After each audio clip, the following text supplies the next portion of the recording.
All right, hello everyone, and peace of Christ, all of you. I hope my voice coming good and clear. I apologize. We started a podcast about an hour ago, and we lost the internet. I hope will not happen again. Uh, there's nothing I can do about this one. I mean, it's an internet, the company, the internet drop. Anyway, we continue, and I hope that the Muslims who they are listening, they will share with us their ideas and what they think. In front of me, I have a picture of the Kaaba. I mean, this is the Holy Kaaba swimming in the mud of the sewage. And yet the Muslim, they claim that this is the most holy place and the location chosen by Allah. I mean, it's a chosen by Allah, it's in the worst location in the world. So what if it's not chosen by Allah? I mean, imagine you are a person who hire an engineer, and this location is chosen by an engineer, and this engineer, he put your house where the poop and the sewage will cover it, and yet this is a holy place. Actually, the Quran says that the Kaaba is a holy ground, and Christians and Jews and Buddhas and atheists and anyone who don't believe in Allah, they are unclean, they are filthy, dirty, najas. Najas is not just unclean, it means like nothing can clean you. You are really filthy.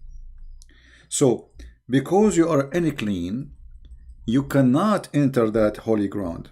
But poo-poo can cover it.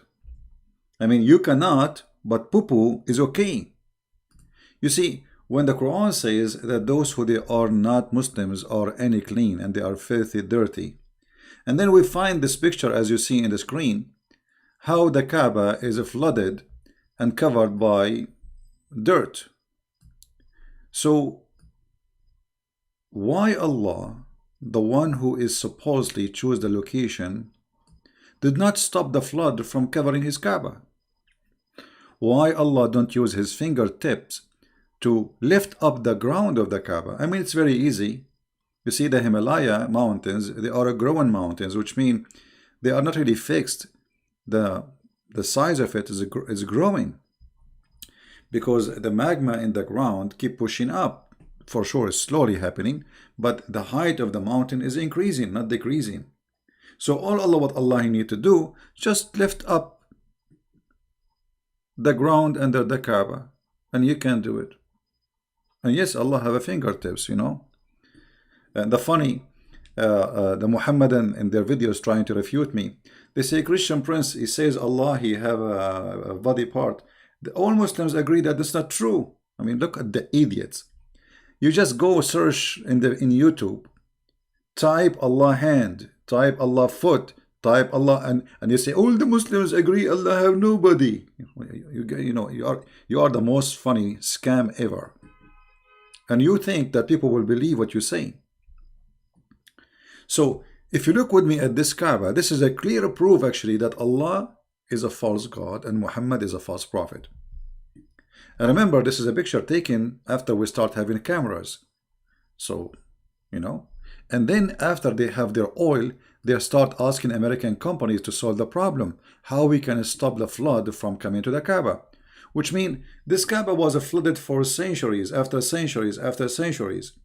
And Allah did not do it, but the American engineering can do it. You believe it? The God of the Kaaba cannot do it. All those thousands of years, we have Islam already is more than 1,400 years. And the Kaaba was exist long before Muhammad. There was 26 Kaaba in the Arabian Peninsula. It's a pagan place for worship and buying and selling. And as you see, this is the Kaaba.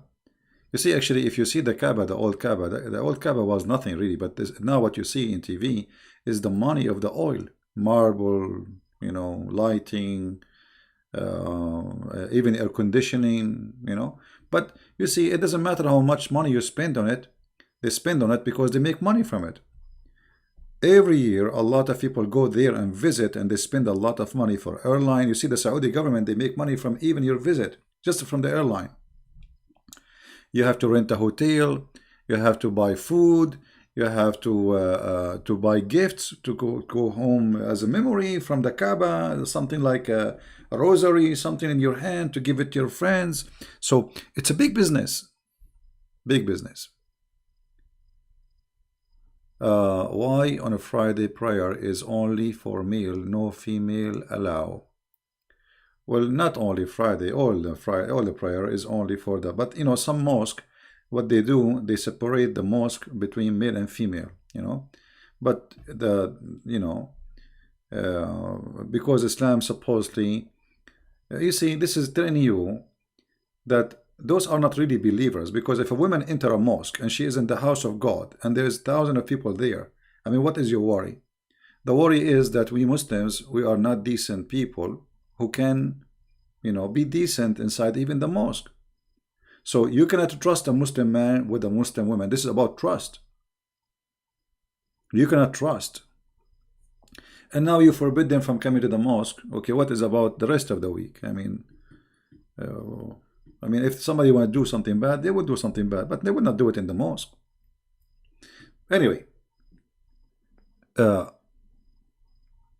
you see the title, Allah Aka Muhammad and his amazing ethic. From the amazing ethic of Allah that there's a black stone in the shape of a vagina, and a Muslim, you have to kiss it.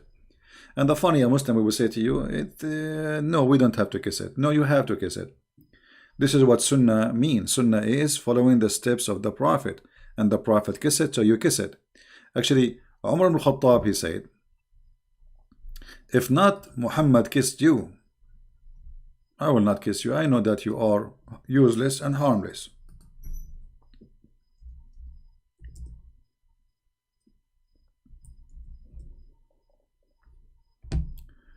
This is Umar ibn Khattab saying it clearly and getting Muhammad busted, by the way, because when he said this statement, he proved that Muhammad is a fraud. Why?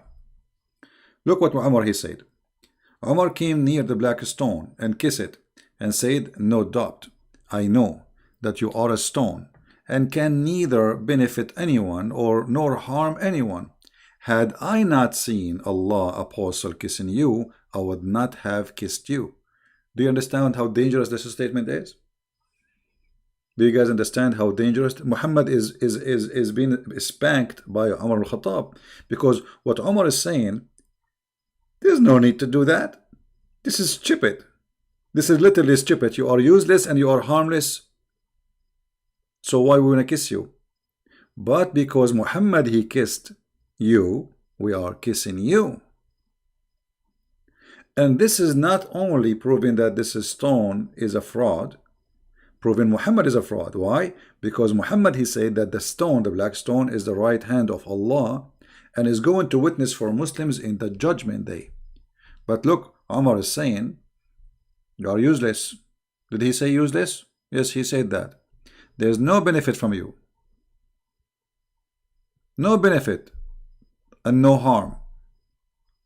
But Muhammad said something different. If we go in the different hadith, we will find this.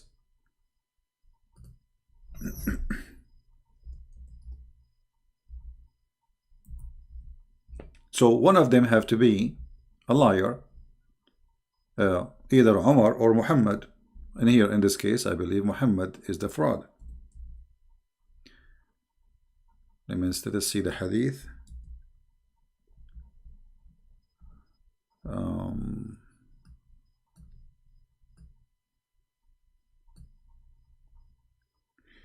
Sorry guys, I cannot read your text when I am typing. Wait for me. يستلمه يوم القيامة. I'm trying just to find the hadith.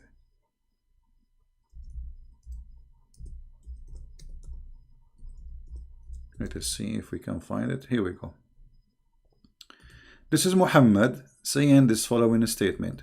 And the Muslim cannot say this is da'if as usual. And by the way, what they say here, Hasan, which means good, it's a stupid statement, because this is a book which is supposedly a Sahih book. What do you mean Hasan? So anyway, I heard Ibn Abbas says that the Messenger of Allah said, this stone will be brought in the day of resurrection, and it will be given 2 eyes, with which to see. What to see? This is not metaphorical. This is not metaphorical. Is going to be given eyes, literally eyes, which is going to see, and a tongue which to speak, and it will bear witness for those who touch it in sincerity. But isn't it Muhammad, isn't it Umar al-Khattab, he just said that you are a black stone, you are useless, you are harmless?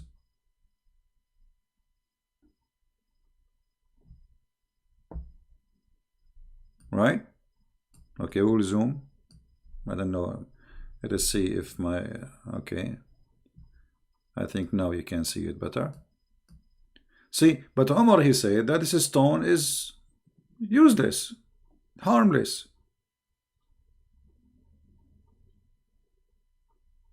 So which one is telling the truth? Okay, guys, we did zoom. It take time for you to receive the zoom out. So Umar, no Muslim can attack him, especially if you are a Sunni. The Shia, they spank him every day. They call him a dog, filthy, monkey, whatever, fraud, you name it. So Umar is saying clearly that this stone is useless. Muhammad is making a clearly statement saying the stone speak, talk, and see. Different hadith, it says that the black stone is the right hand of Allah, and whoever kiss it, like, you know, which is meaning like you're kissing the hand of Allah.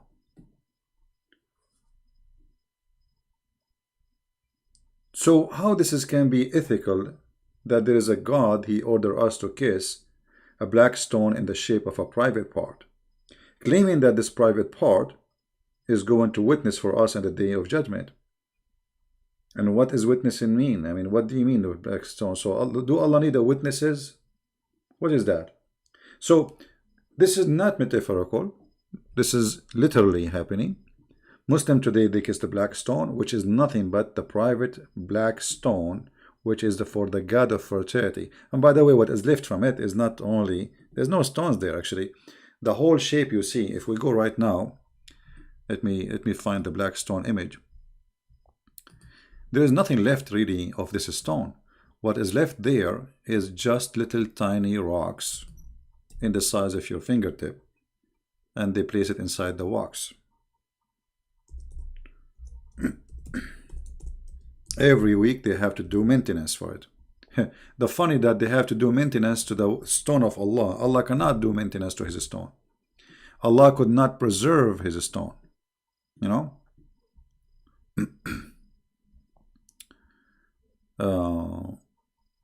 Let us see if we can show you. Here we go. This is how they are fixing the black stone. I will put it for you on the screen. Give me a second. They do waxing. Here we go. They do waxing for the stone, you know. And this waxing supposedly is because the whole stone is waxed. There's nothing left. There's only small tiny rocks inside the wax, and this is what is left of the black stone. Actually, there's videos in YouTube, you can search it, about doing maintenance to the black stone. So look at this. This is a stone is going to witness for you in the judgment day, but the stone itself is not going to exist until judgment day because nothing left of it.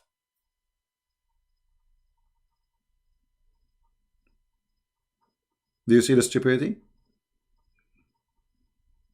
This stone cannot even survive, and we need to do maintenance for. And what is left of the stone is this. Here we go. You see, this is the rest is wax. You see it? Do you see it? This is what the black stone is. What is the black stone? And actually, if you look, you will notice that those stones are not from the same rock, which means there is a cheating here.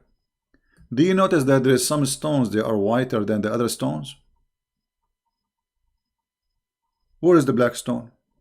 So the ethic of Muhammad to make us kiss a private part of a woman, and the tafsir, not me. You see, the Muslim, they might say, where is it? I can show you the tafsir where it says that the black stone became black because of the sin of mankind because women, they used to touch their hand and they're full of a blood, and they put it inside the black stone, asking Allah, the God of fertility, to make them have a child.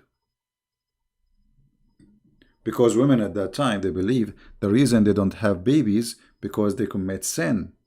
So they go to the black stone, they place their hand in their private part when they have their period, because now they want the period to stop so they can have a baby. So they put their hand in their private part when they have their period, and they go around the Kaaba naked. Is that true? Absolutely. If we go to the hadith, we will find the following. Totally naked. And then you need to ask yourself, what was the religion really practiced in this Kaaba? Because why people, they are going naked around the house, which is the house of Allah? Regardless who is the one doing that, they believe in Allah. You see, when the Muslims, they say the Quraysh, the tribe of Muhammad, they are mushrikeen. Mushrikeen mean they associate gods with Allah, but the main God is Allah. So what was the religion which is the main God of it is Allah, making people practice such a thing, going naked around the Kaaba?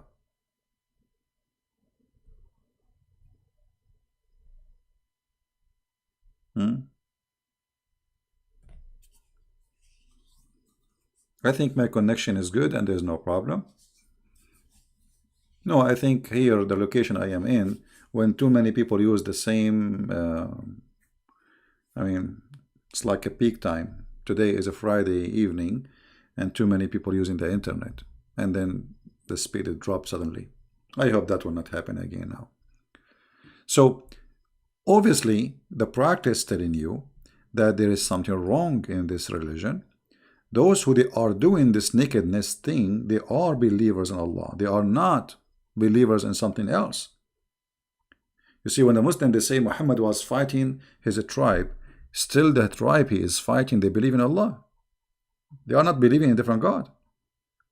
So what was the religion really, which is believing in Allah, making people going around the Kaaba naked?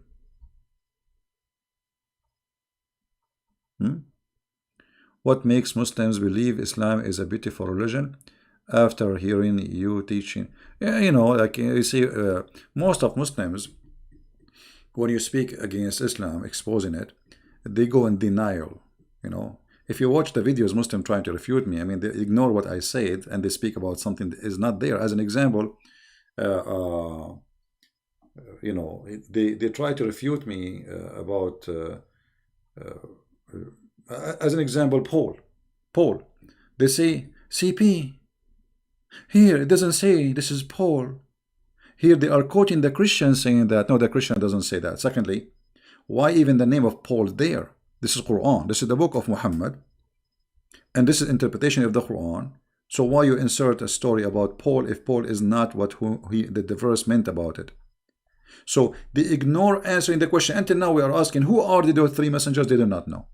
This is the main question. If it's not Paul, it's who? They'll have no answer.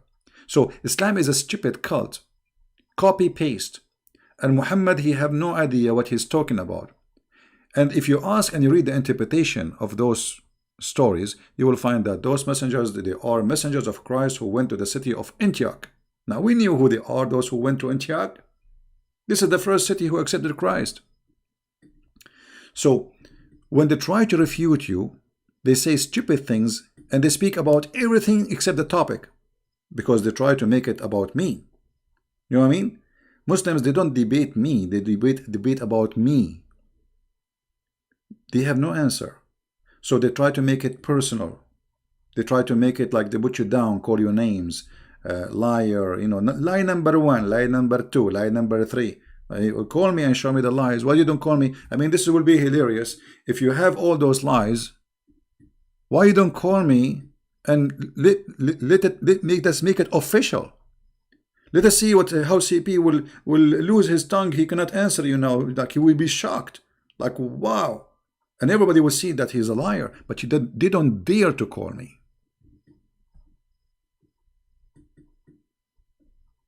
And this is the whole point. And now what we are talking about, they will go and make a video says, CP, Those are not the Muslims going around the Kaaba. My friend, at that time, the Kaaba, you see, when Muhammad supposedly forbid going around the Kaaba naked, the Kaaba is already under his control for a long time. Why he was waiting? Why Allah did not make a verse in the Quran? Look, the Quran have a verses about who Muhammad can sleep with, or verses Muslims don't enter the house of the Prophet without permission. Like what? This is a verse. This is God is talking. Don't enter the house of the Prophet without permission. So he have time to make a verse about don't enter the house of the Prophet and don't eat his food and don't eat his sandwiches. But he have no time to say don't go around the Kaaba naked.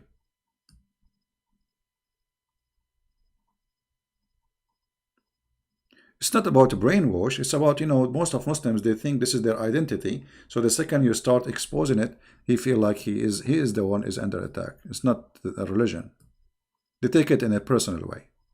They are very naive. And those who defend, they are doing business. They have no answer. They cannot debate us. And, the proof is here is every day.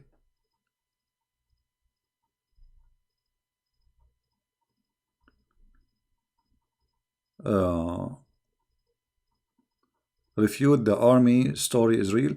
But my friend, how an army of elephant is going to pass all the way to Mecca? Just to show you how stupid this story is. I mean, Muhammad is officially an idiot. This guy, he heard legends and and yeah. If we go to the verses about the elephant, chapter 105, it's a very small, tiny chapter, very funny. I mean, shouldn't you tell us what happened? I mean, what kind of God he's saying to us? The whole chapter is 5 verses. If we count them, they are not even maybe 30 words. Don't you see what Allah he did to the people of the elephant? No, we did not see. Did you? Did Muhammad even see? No. Because supposedly this has happened before Muhammad. So how you say didn't you see? I mean, even the statement is stupid. Didn't you see? Who is the one who saw that? Muhammad did not see it himself. Who is the one who saw it? And what happened? No, we did not see. Tell us, please. There's an army and they are coming with the elephant, and Allah he sent the bird carrying stones. Like what?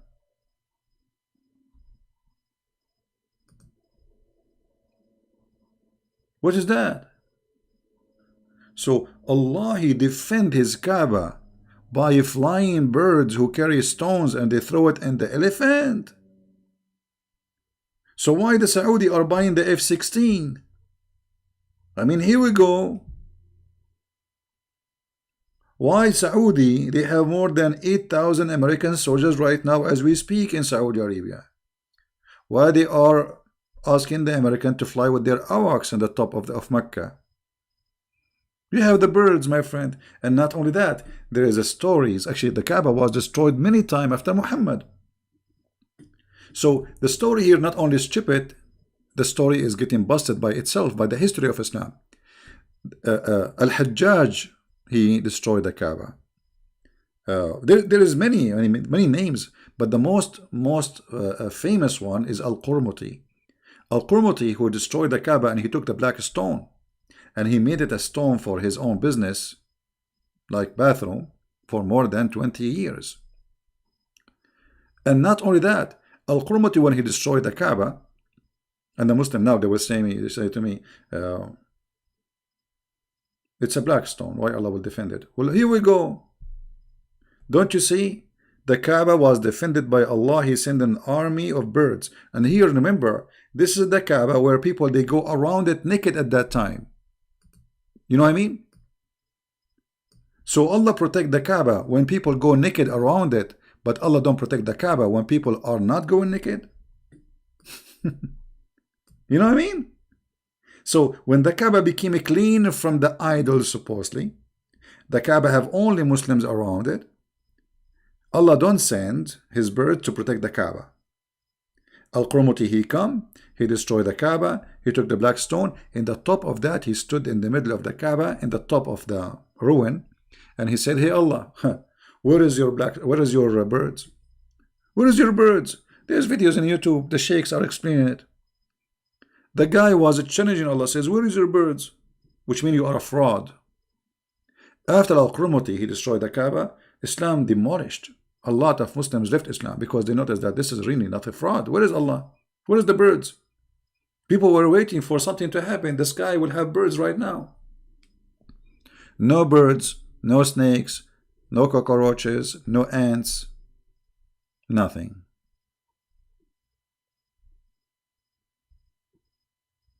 So Muhammad, he bring a fraud. Not only he is a fraud, he bring all the fraud stories and he adopted. Any story heard before him, Muhammad, he take it, he adopt it, and he teach it. Right?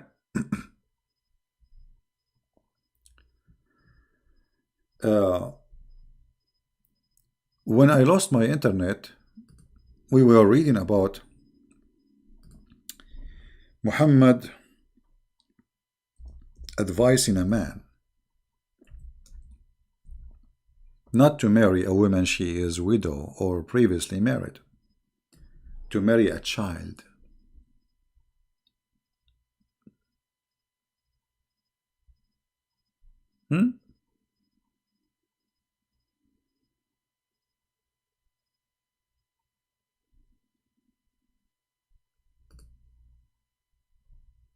Muhammad, the filthy man,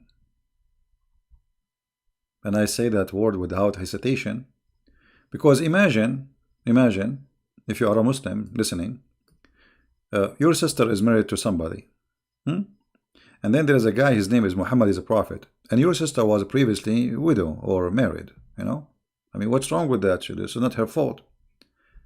And then the prophet, he say to the husband, which is your brother-in-law, why you did marry from a previously married woman? Which actually here, he's talking about her vagina. He says, is she a virgin? Virgin? Or she is not a virgin? The guy, he said, she is previously married. Whereupon, Muhammad, he said, why don't you marry a young girl so you could sport with her? Look at the wisdom, look at the ethic. A man is encouraging a man to hate his wife who is married to, he's happy with her. And what is the target? To find little girl so we can sport with her. You believe it? Imagine you are a father of that woman who is married to this guy Jabir. And you hear Muhammad saying to this Jabir, why you did marry this woman? Why you don't marry a little girl so you can play with her? Here you see the mentality of Muhammad, that he is a sick person. Not only he's a fraud, not only he's a filthy, he's mentally sick. Because this is the best man of the Muslims advising the best advice. Who can advise better than Muhammad? Nobody. Right? Yeah, what kind of a sport exactly? I mean, she's a child. And the Muslim, they might say, CP, it doesn't say she's a child. No, it says, read carefully. And she could sport with you, or you could amuse with her. Amuse, as if she is a cat. She could amuse with you. I said, Abdullah died, and he fell martyr in Uhud, which means this man and his family, they're fighting for Muhammad, they die for Muhammad, and left 9 or 7 daughters behind him. I therefore did not approve the idea I should bring a girl like them. Do you see it? His brother, he died, and this guy now taking care of the family of his brother, and he have 7 or 9 daughters, and they are little girls. I did not approve the idea. Muslims, Muhammad and Abdul, Fifi, Mimi, Juju, Susu. Don't say Christian Prince. Christian Prince. The hadith doesn't say that. Yeah, it doesn't say that. No, it says that. I therefore did not approve of the idea that I should bring a girl like them. Like them who? The children of his brother. I preferred, continue, but I preferred to bring a woman who should look after them, which means those are little girls who need somebody to take care and look after them. Isn't it clear, guys? I assure you the Muslim, they will make videos at CP. It doesn't say that. It doesn't say that. How you can even defend such a man? How even you can follow such a man? Encouraging a growing man to go after children to have sex with them and making him hate his present wife for the purpose of amusing her and amusing you, sporting with her, sporting with you. And what do you mean sport with her? She's a child. What you will do exactly? She will jump on your belly?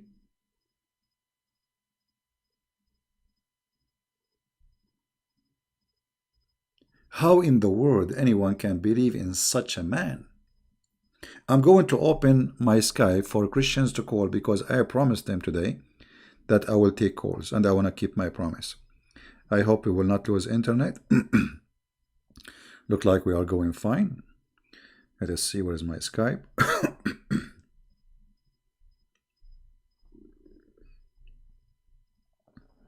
All right.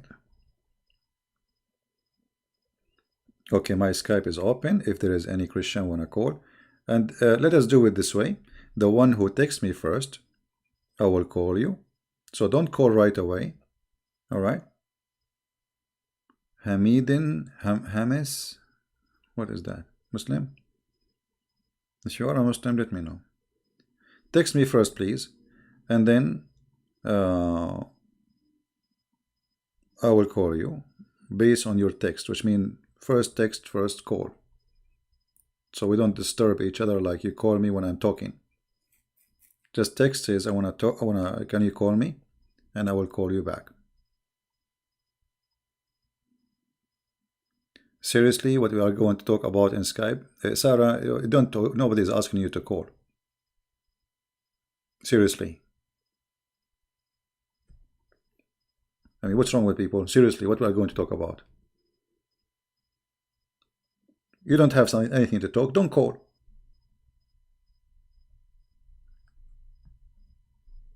Yeah, so Christians, they can call if you have anything to say. If you have anything to share for the free, we are receiving calls for Christians.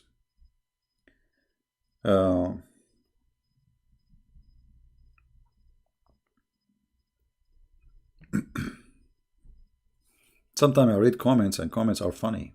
People, they say things without even using their brain. No, not necessarily this topic, but you can talk about this topic. I mean, why we wouldn't want to talk about this topic? Why not? But if you have different topic, no problem. Yeah, we will take Muslims if there's a Muslim wanna talk to us, no problem.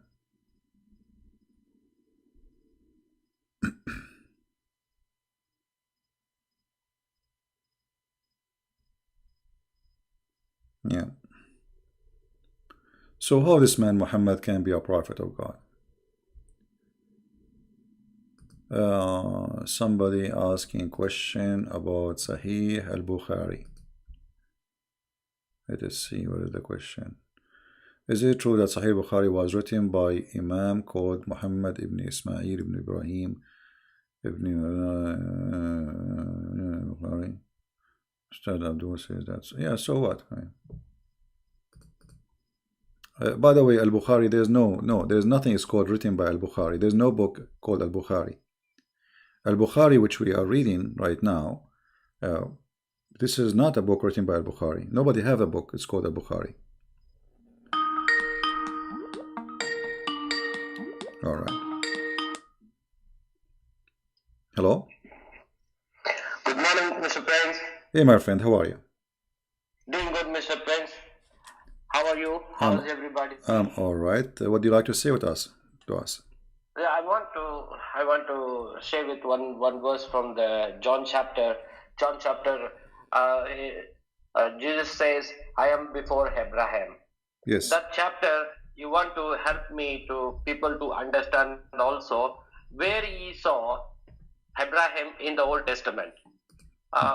In Genesis 14 chapter, when Abraham went to the war and when he coming, he meet one person.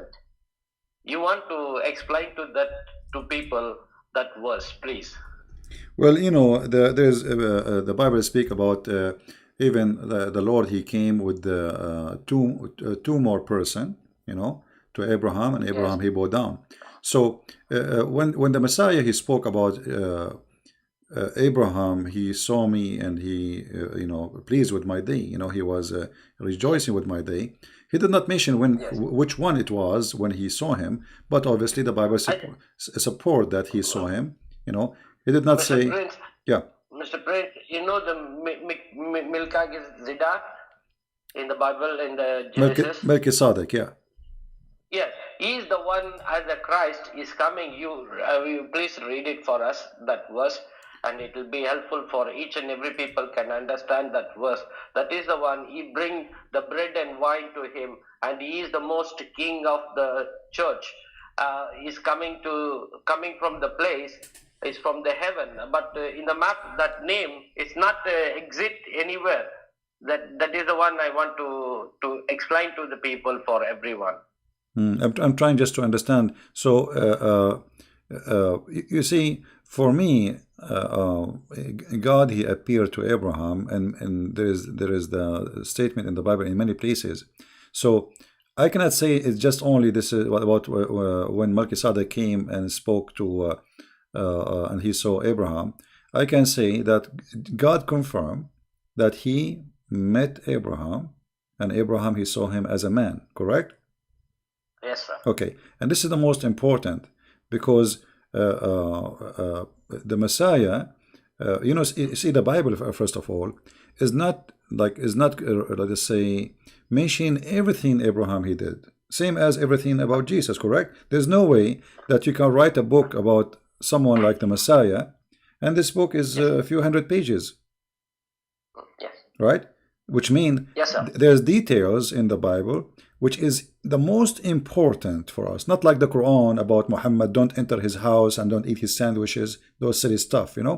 So the purpose of the Bible is to deliver to us, we the people who need the guidance, the most important information, not normal information. Otherwise the books should be written about Jesus, maybe a big huge library, because the person who lived in this earth 33 years, how many words he said? You know what I mean? Yes, yes. How many words he said, how many sentences he made, how many conversation he had, for sure a lot. So what the Bible focus in is what we need to know, not everything. So the Bible confirmed that Abraham he met like if you go Genesis 18, right? And and even Genesis 14 and Genesis 17. So anyway, it confirmed that the Messiah he met Abraham, and not only that, Abraham he saw my day. And the Jews, they said to him, well, how you say that you met Abraham, you are not even 50 years old.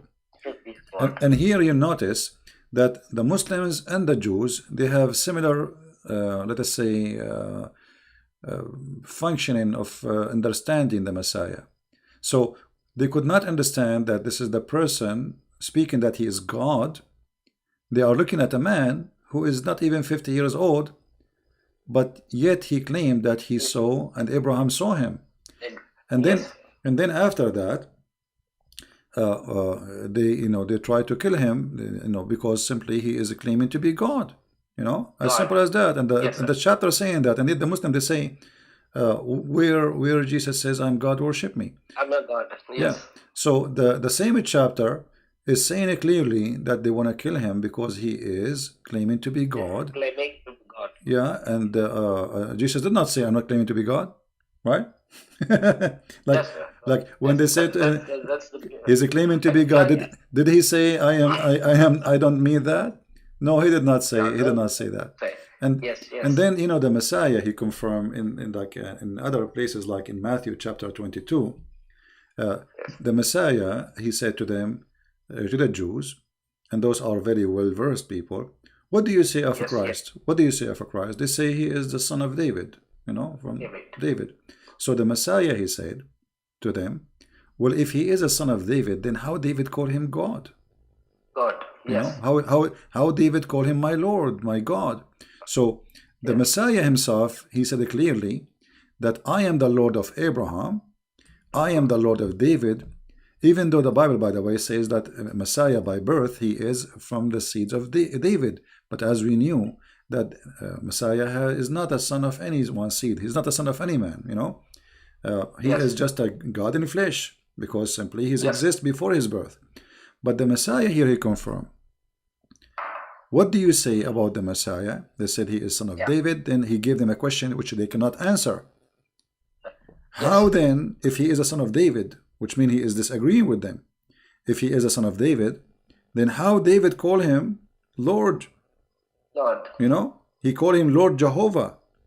Jehovah. So if he is just from David, that means he is just a man like everybody.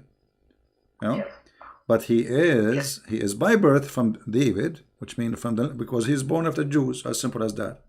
But the Messiah, he is the Lord of David, and David, and remember David here, he is the highest man for the Jews, like he is the king, the most powerful king. So when you say the king of the Jews, who is the most powerful, he is saying to Christ, you are my God. So who is the Messiah then? So he is the Lord of David, and this is David, the king of everybody. It's like today, we don't want to make it an example, but for people who don't understand, it's like you have a president in your country or a king, and he is the most powerful man in the country, yet he sees somebody, he call him my Lord. Yes. You know, my God. So the Muslim claim about Jesus, nowhere he says he is God. I mean, it's all over the Bible. When Jesus says, I am the truth. You see? Okay, how you can be the truth? The truth in Islam, one of the names of Allah is the truth. He's trying to copy Jesus. You know, the truth is only God. There's nothing else except God. And he said, I am the life. How you can be the life? How you can be the life? You cannot be the life unless you are God, because when you say I am the life, which means that all source of life is coming from me. You have life? Yes, yes. It's coming from me. You know, all life, all source of life, not only human. So I am the life, and then I am the resurrection. And yet they say to you, where Jesus said, I'm God. How you can be the resurrection if you are just a prophet? How you can be the resurrection? How you can be the life? Imagine I am claiming to be a prophet, and I say to you, I am the life. I must be crazy then, unless I mean that I'm God. So obviously the Messiah is saying clearly in many places that he is God. He's the beginning. He is the beginning. He's the end. End. Yes. You know, just to add to what you said, the Muslims, I'm sure you heard them before saying, where was the Trinity before Jesus was born? I don't know if you heard that question before. Well, because they are limited in their the way they function with their brain, because they are held hostages with Islam, so they don't want to think out of the box. You see, the Messiah before he was born, he was exist. That's why he's saying before Abraham I am. Yes. See, you are saying to me, what is was a Trinity? Here we go. The Trinity is there. So the Messiah is there. His birth have nothing to do with his existence. This is why his death will not make the Messiah not exist anymore, because the death is the death of the flesh, the flesh of the body. But the Messiah was exist before that the flesh is exist. Right? Right, sir. The flesh is just a stage for him. He is in this earth. He came to us in the flesh so we can see him. So God, he humbled himself. This is what the Bible says. God humbled himself, and he took the image of a visible man, human being, right? Human being. So yes, sir. The Messiah, and this is what the Bible is saying, he is the visible image of the invisible God. God, yes, that is true, sir. And yet they say to you where Jesus said, and by the way, saying God, it's easy. I can say I'm God too. But he cannot do what Jesus can do. Yes. Anyone can say I'm God. So I mean, what a big deal to say I'm God. I can say Allah, he said he's God, but he cannot do what Jesus do. Yes, that is true. Allah, the God of Islam, he do not even know what he created, how he created things. Stupidity. Yes. The Quran is full of stupid mistakes. Right? That is true. That is true, sir. All right. Anything else, my friend? One small request from you, All right. from my side. When the ex-Muslim, they asking to, you ask them to come to the Christ, you say to them to read Bible. So I want to request it to you, even the people reading New Testament especially, tell them to read in the red letter Bible. It will be more easy for them. The Christ what is speaking, it's all in be the red letters. It will be to be understand them exactly who's speaking correctly. So it will be easy. People get confusion who's speaking here, so they don't know exactly what. Well, they're this speaking. is a design so of for them Okay. to red letters to help them to understand. Yeah, most of people, my friend, they are reading from the internet, because those who leave Islam in my channel. It's available, Princess, in the internet. The red letter Bible, King James version. Red letter Bible is available. I also have in my phone. Okay. Well, maybe you can post. You can give a link to the admin. She can post it around when we have somebody is calling, and that will be a good idea. Or you can post it in the in the comment later. I later. will try to do that. I don't know how to do that one, but I will try to. In the comment, you can post later in the comment after you hang up, in the comment of the video after we finish, and we will have it. All right. Okay. Okay. Thank you, my friend. Thank you very much, Prince. And one more thing. Christmas time I asked you to pray for me. I was in trouble. I don't have job. I don't have money. I remember. You are the one who you work in Saudi Arabia, right? Okay. Yes. I'm still here. Today morning only when I came for the duty. It's 5 o'clock here. I came to duty. My superior called me and told me, Jason, within 3 days to 4 days you will get your money. What you work for this company. So maybe 2 days or 3 days, I will get my money. Wonderful. And thanks to everybody who will pray for me and pray for me more. The next step, what I'm taking, I want to be exactly a correct path. I want to walk in the correct way to take my family in the right path. So please pray for us. Well, my friend, I want to give you an advice from my heart. I know that people, they go to Saudi Arabia to find jobs, and I know that's nothing wrong with that. But living there is not really a good choice. So try to find a job in different area, different territory, where your family can live a normal life as a Christian. Yes. And you can practice your belief as a Christian with the freedom. And, God will provide, my friend. Yes. I mean to that. Thank you. Thank you. Friends, I will take care, and God bless you all. Take care. And thanks for you opened, I opened it, morning phone. I saw you telling only Christian people can call. I'm very happy to call you. So I jumped it inside. I called you the same time. Weekly one time, if you keep it for the Christianities people to talk to you, I'll be very happy to. So we can talk to you. You cannot answer all your Skype messages. I know yesterday also you are speaking that one to the people. Yeah. So like just one day you keep it for us. It will be very nice to be family together. Sure. The family is most important in the Christ. Christ is say, be as a family. Don't be a separately. We don't like separate people. We want to be as a family. We are a like family. A unit. We are a family. Thank you, my friend. God bless you, and I will try to make it every Friday. You, and give my love to family, mommy and dad. Okay. Take care. Bye bye. God bless you. Thank you, sir. Friends. Bye bye. All right.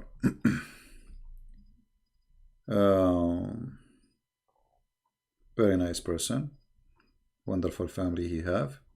Working hard to provide his family.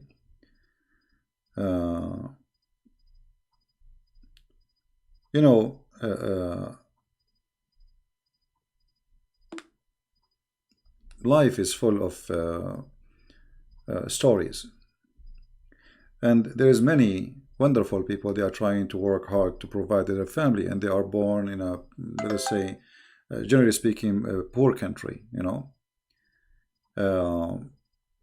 but nothing make you poor as being poor in your heart, because at the end of the day, everybody live. All of us, we will eat something. Bread, it doesn't matter what we eat. There is poor who they are living. I saw poor, really, real poor people. But they are happy, they have nice smile. Me, myself, I don't have it. And the other day I was watching a video about people in the Philippines. They have a flood. The flood took their houses, and they are smiling. I mean, imagine those people. They have nothing. They have nothing before the flood.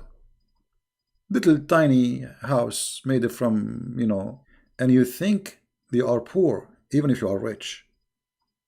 Because there is people who have a lot of money, but still they are poor because they want more and they will never be satisfied. So we pray that this brother here, and I hope everybody will pray for me, with me, that he will find a good job to provide to his family. He's not asking for much. He's not asking for to be like a rich man. He just wants to have a job for his family.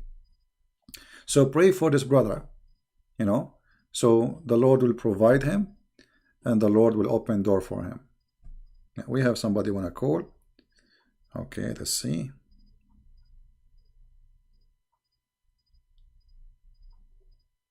We will try to have an open call for everybody, in Friday for Christians, like today. I think this is a good idea. Every Friday, we open Skype for people to call. Yeah, the one who wanna call me, he can call. Or the one who texts me now, I send him sure. I will send you confirmation. Let me call him. I will call him. Now look like his internet is bad, maybe.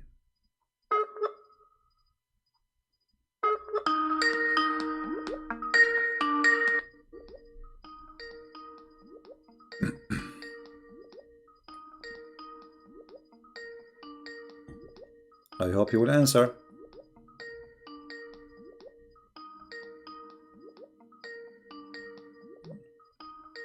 Well, he is not answering. Hello? Hello? Yes, my friend. You are live on air. Hello? Yes, we hear you. You are live on air. Hello? We hear you. Hello? I think you have a bad internet like me. Hello? We hear you, my friend. Go ahead. Yeah. Brother Christian Prince, can you hear me? Yes, I hear you. Go ahead. I hear you. Don't Brother listen. Christian Prince, can you hear me? Don't listen to me from YouTube. Listen to me from Skype. Praise the Lord, brother. Yeah. Thank you, brother. Thank you for taking my call. And I'm praying daily for you, for your protection and the wisdom what you share. That's a God's blessing. So I have one thing to just to discuss. I know a lot of callers will be waiting. I will just tell my question and you can take it off and I can drop off. No problem. What we see is Jesus is a Jew, right? And according to Islam also, they believe that Jesus is a Jew, but they hate Jews. And if you see that Jesus is sitting in the heaven with the God, and he's going to come back, but still they hate the Jews, right? So I just wanted to know why they don't understand this concept and why they hate Jews. Yeah, okay, I will answer you as you requested after you hang up. Anything else you want to say? No, brother. Okay. I think this will enlighten a couple of brothers and a couple of sisters, those who are listening to. All right.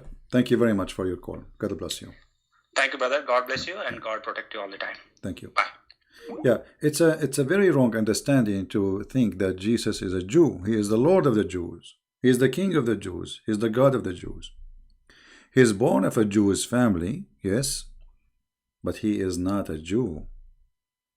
By birth, he is a Jew, but he is the God of the Jews. Do you understand what I'm saying?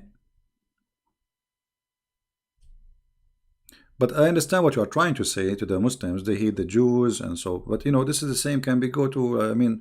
You see, Muslims they hate the Jews, not because they they understand even why. Muhammad said hate the Jews. That's it. If Muhammad says love the Jews, they will love the Jews. This is why we say Muhammad is the God of Islam. It's not why you should hate the Jews. I mean, how you can generalize even anyway? Everybody is a Jew, you should hate him. Why? Even Muhammad, he says that time will come, and if a Jew hide behind a store, any Jew, hide behind a stone or a tree, the stone or the tree will call and say, hey, there's a Jew behind me, kill him. So Muslims, they are following blindly whatever this man, crazy man, Muhammad, says. Not because they are convinced, but because they are blindly obey. Muhammad, he made verses, says you have to obey Muhammad. Whoever obey Muhammad, obey Allah. Which means obedience of Muhammad is from obedience of God. So he is God in earth. Yet he don't claim to be God, but he have the authority of God. Muhammad, he says something, Allah, he says something. Actually, Muhammad, he win. You know, there's many things in the Quran, the Muslim, they say to you, it's abrogated by a hadith. How Muhammad, he can abrogate the words of Allah if Allah is his God? So Allah, he says something, Muhammad, he says something. Which one we follow? Muhammad. Because Muhammad is more important from Allah, which is a fake God. Muhammad, he just used Allah as a proxy, like, you know, he's a tool. Muhammad want to have sex, he made verses saying any woman, she want to give herself to the Prophet. Muhammad, he want people not to come to his house, eat his sandwiches. I mean, have you ever heard of a God saying don't come to the house of the Prophet to eat his sandwiches? What is this? The sandwich God? All right, we have somebody trying to call. Tell me if you want me to call you, my friend. Just don't send me a text. If you want to call, say, I want, please, can you call me, and I will call you. Have you ever heard of a God saying to his prophet, any woman she can give herself, and you may differ between them? You might delay some. What is that? Allah is giving tickets for sexual activities. Okay, somebody asking, can I call?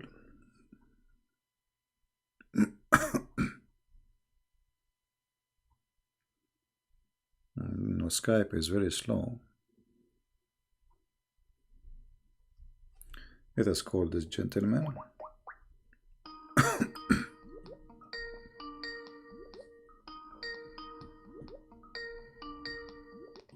Hi, CP. Hello, my friend. You are live on air. Yeah, my audio is clear, right? Sorry?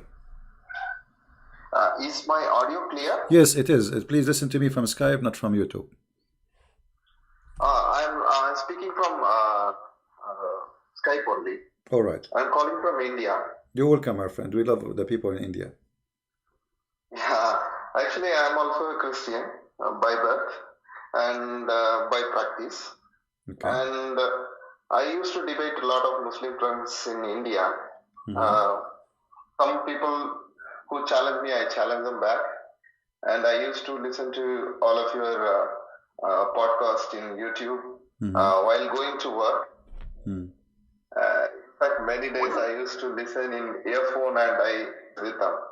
Yeah, well, you know, when you want to discuss religion with somebody else, you better, you know, like educate yourself before you speak about the topic. Otherwise, you will look ignorant. Like the Muslims now, when they speak to me, all of them, they look ignorant. Even those, the ones that grow beard, they, you know, they look very ignorant.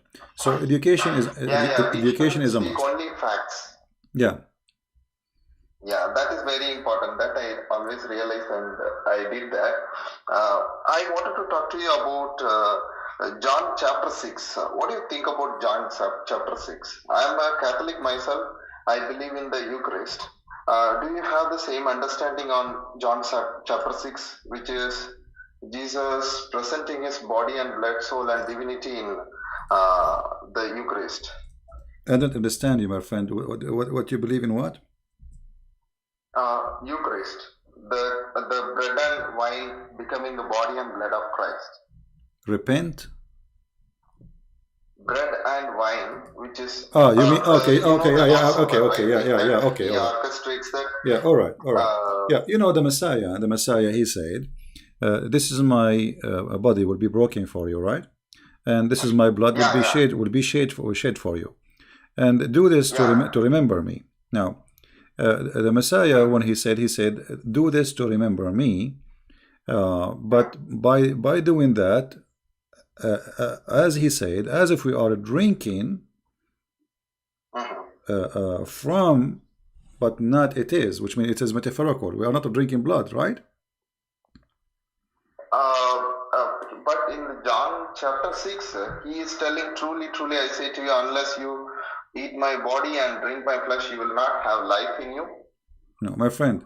Yes, when he's, but still, this is metaphorical. Did anyone eat the body of Jesus?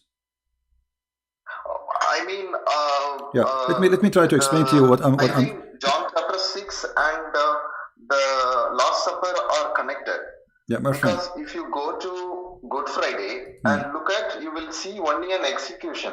Unless in the context of the Last Supper, you will not see a sacrifice there. So the sacrifice is orchestrated in Maundy Thursday, and then the Good Friday, the execution happens, isn't it? Yeah, you see, when you read, try to read in more like see the whole image, not only one verse. If you read in John chapter 6, you will see that Jesus saying to them that I am the bread of this life. He said, it's not by the bread only human being live, but by the word of God, right? Not only by the bread. So the Messiah, Christ, isn't it? Sorry? Word of God is Jesus Christ. Yes, so correct. But this is mean. It's not really about eating the bread. It's not about him being eaten like in the bread. This is symbolic of what he did to us. So he is the bread of life. He is our provider. This is the real provider. You see, bread is coming from somebody, from provider. Somebody provide you the food. Somebody provide you the life. Somebody provide you your blood. So someone provide us your existence. That is God. And the Messiah is saying clearly that I am the bread of life, and by me you will have eternity.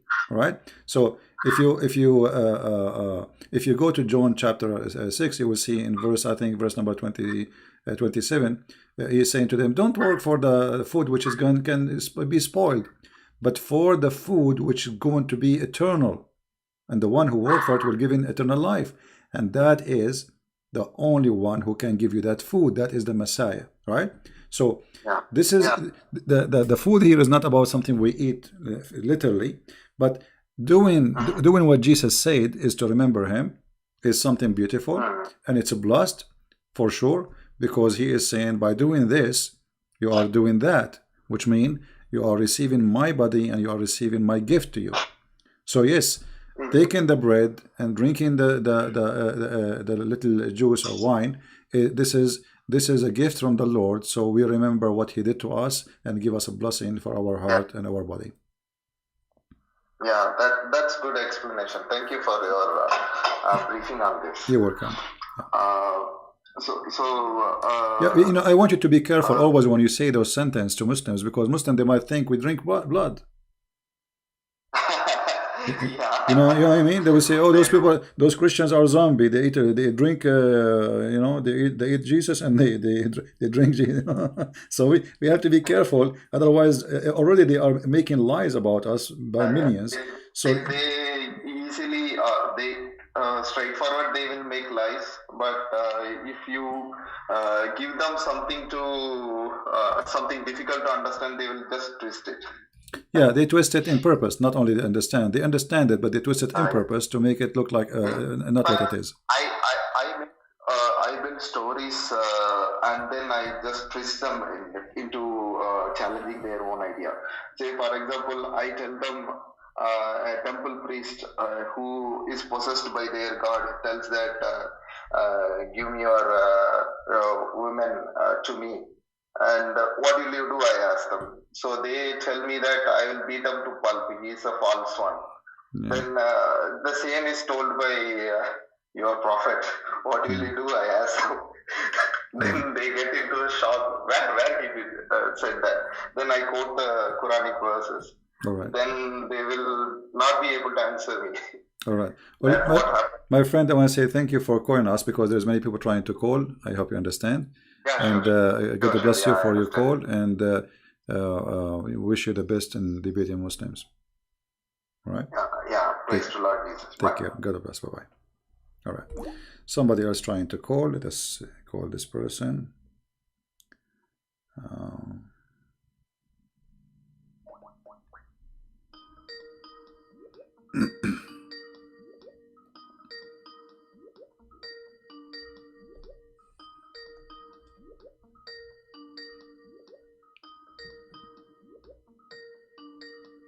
He's not answering. You know, don't call me when I am live with somebody. I mean, wait until we drop the call. Just send me text, say I want to call, and I will call you back. And now he is not answering.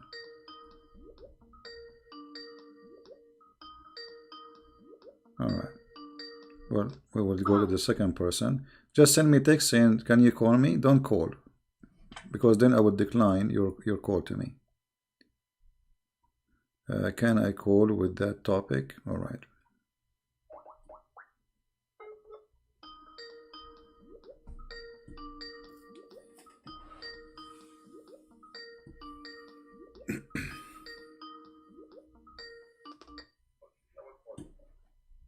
Hello? Hello? Yes. You're live on air. Huh. Thank you for calling me back, City. You're Can you welcome. hear me? Yes, sure. I will hear you. Yes. So did you read the text of the topic that I wanted to ask you about? I could not really get a chance to read it. Let us see. Can I talk about what women gets in Jannah, if it's okay? Sure, go ahead. Yeah. So I'm actually working on a video, and then I got, well, basically, there are many verses in the Quran that mention about what the righteous people are going to get in Jannah. Like in the Surah 78, 38, 55. But then, do you think that all these verses only implied for men only? You see? Or these... Okay. The Quran, the only thing the Quran speak about women they will have in heaven, that they will be in heaven. That's all. Doesn't say really what they will have in heaven. The rest of the description is for Muslims, men. You see, and we can prove that easy, because the Quran described they will have this, they will have a fruit, they will be reclining in their couches, and with them the hur, right? So Yes. obviously he's a woman of equal age. Yeah, right. So obviously he's speaking to who? So the one who is the one who is speaking to? He's speaking to men. Otherwise, that will make them lesbian, because saying to the and your whore with you. So, and he described those whore that they are, they did not have any sex before. So, if you read the whole verses, this is about Allah speaking to men, which is Muhammad, not to anyone else, only men. All right. So those men, what they will have in heaven. The only thing the Quran speak about women they will have, that they will be in heaven, but they will what they will be? They will be sex toys for the men. Yeah, because I received conversation with Muslims, and they said no, these are also part of this, are also for women, because not all those verses mention about women, only one or two. No, we see, we have the hadith. The hadith confirm what is in the Quran. We'll explain it. Muhammad himself is explaining. So, was Muhammad lying about what he said? Then this will be a problem for the Muslims. So when Muhammad he said that he will have at least 72 women, and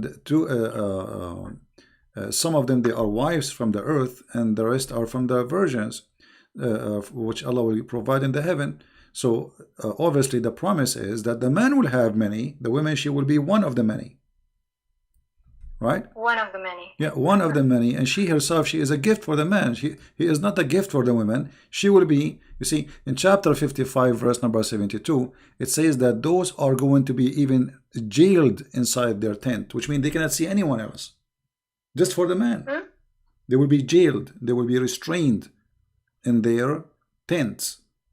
If you go to chapter 55, verse number 72, that those women, they are jailed. They cannot see any other man except the man who will sleep with them.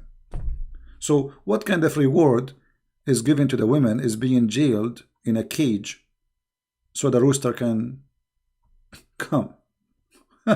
You know, so this is a rooster chicken religion. There's one rooster and many chickens. This is the mentality of the heaven of Muhammad. Yeah, this is the fact. One rooster, because if you have two roosters in one place, they will fight, right? They will kill each other. Yes. So one rooster and many female chickens, and this is the heaven of Islam. As simple as that. Ah, great. So Well, they promise came up- they promise the women in Islam to be a chicken, one of many chickens who will be given to a rooster. You know, in heaven he will have high walls. Why high walls? Because those people, they are Arab, they are very, you know, private. They don't want anyone to see. Yeah, you will have high walls, and nobody can see behind those walls. So you see. That's why it says here, "Hurun maqsuratun fil khiyam." So what it's Amazing. yeah. So you know, the best description is a rooster chicken religion. You know. Yeah. So when I talk to Muslims, and then I came across with this one verse, if you can pull out also from your screen, Surah 33, verse 35. And then the funny with this verse is the tafsir actually from Ibn Kathir. 33, verse 35. 35. Okay.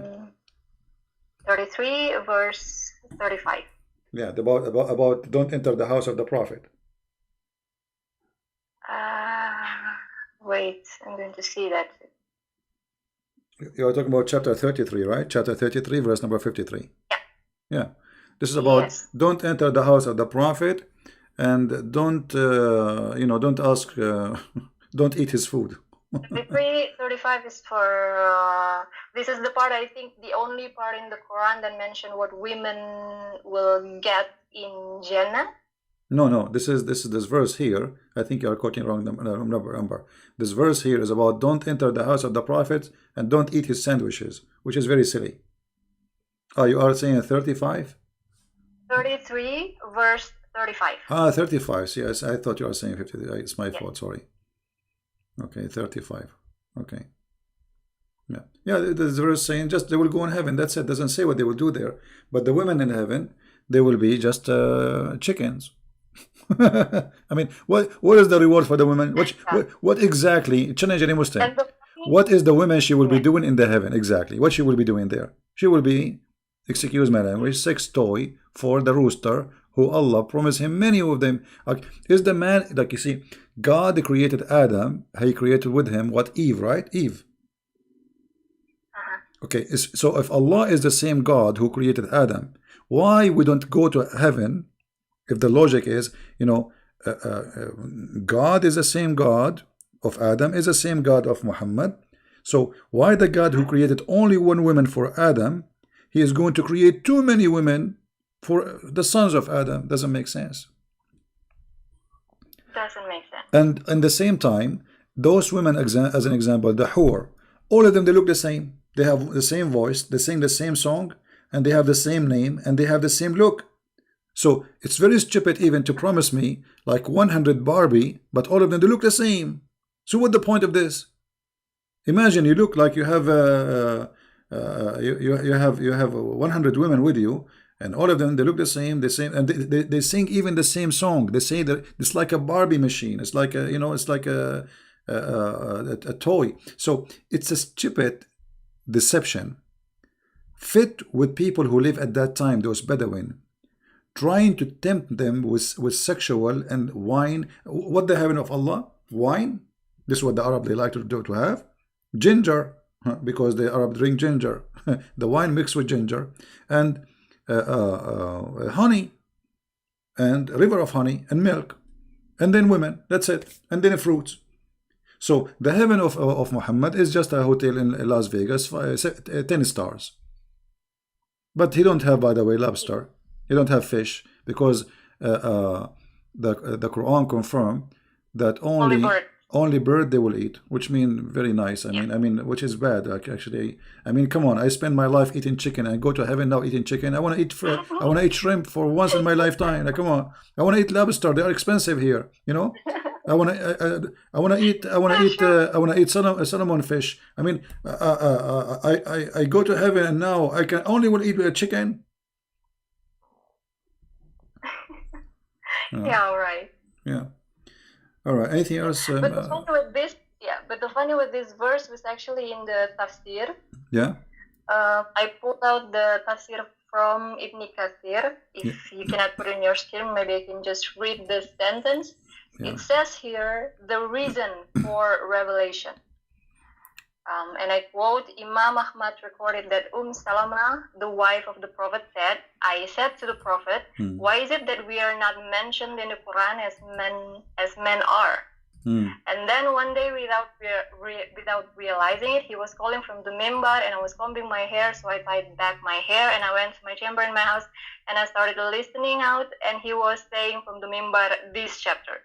So basically, the reason for this revelation of this ayah is that because Muhammad just got complaint from one of his wives. Right. Always those things happen because Muhammad is simply, he makes things up to fit with what's happening around him. So somebody complain, a woman, she complain. But remember, Muhammad, he made in different hadith, he said that the majority of women, they will be in hellfire. Remember that hadith where he said they are half a brain? Okay, so those who will go to heaven is those who they are only obedience to their husbands and totally obedience, and they are literally chickens, which means you have no say, nothing to say, and that will make you go to heaven. Otherwise, the majority of women, they will go to hell, and the hadith confirmed that. So Muhammad, he asked them to give him money, donation, so then Allah will forgive to them, so they might go to heaven, which means Muhammad not only is confirming that he's a fraud, but he claiming that if you give little, some earring, they start giving him earring and rings, by giving some gold to Muhammad, then Allah will take you to heaven, even if you are a bad woman. Yeah, because what he said, women give it charity to who? To Muhammad. He want their money. And because I saw most of you going to hell, okay, if women by giving charity they will go to heaven, that means they are still bad, but by giving the money to Muhammad they will go to heaven. What kind of heaven this heaven is? You see, he is not saying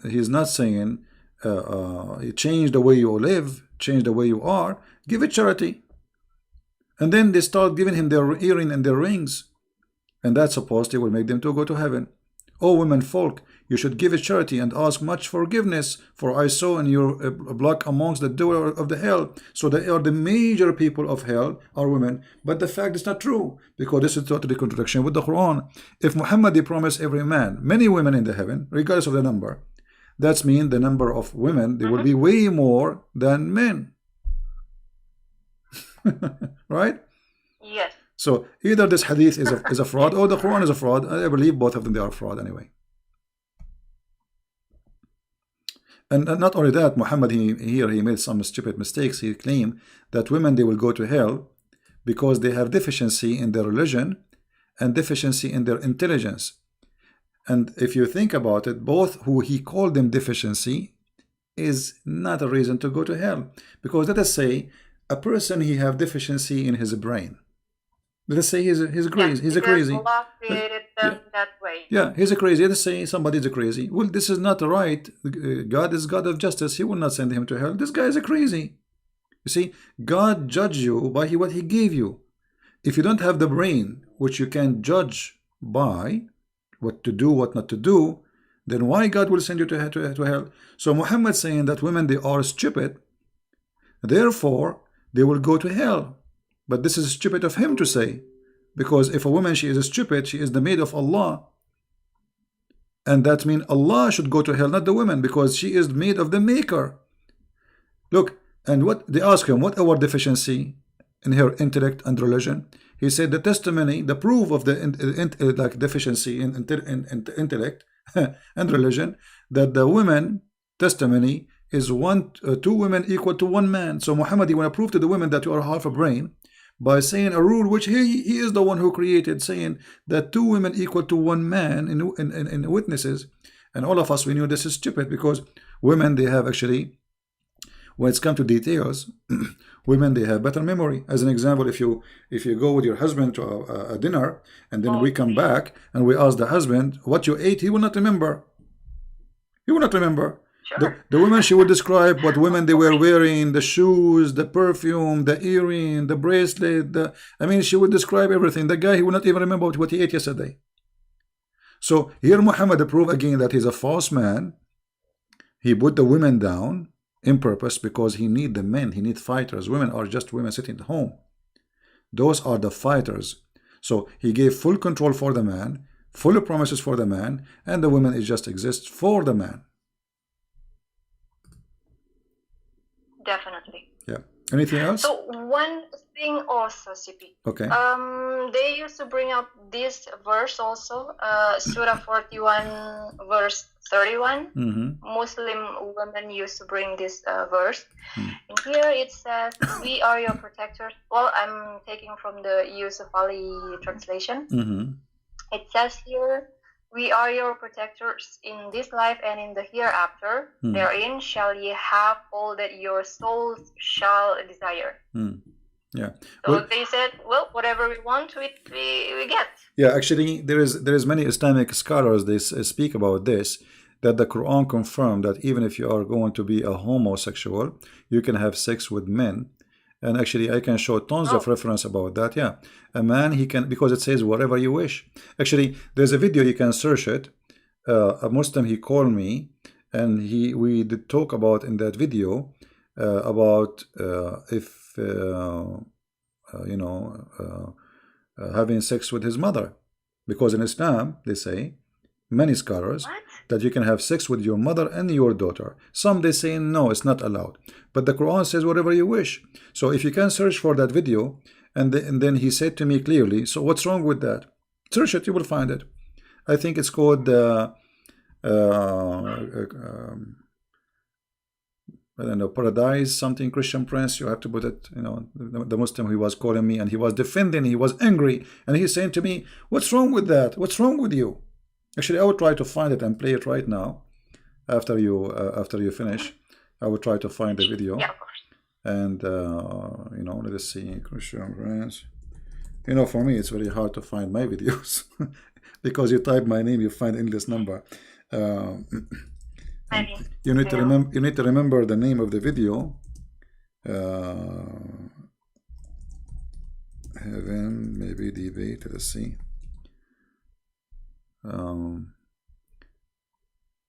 Yeah. Let us see. Maybe this one. In 2020, start off the year right. Okay, Show your this commitment to your one. family.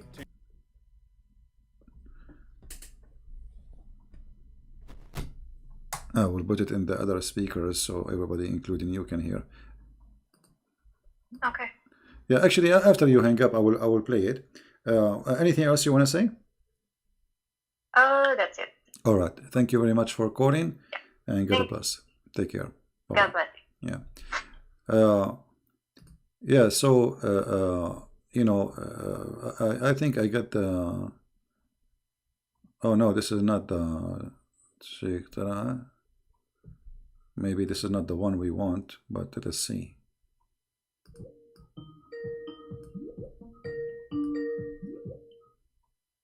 Hello? Yes, Sheikh Talal, how are you? Can you hear me? I do hear you. Okay. Did you hear our topic, Sheikh Talal?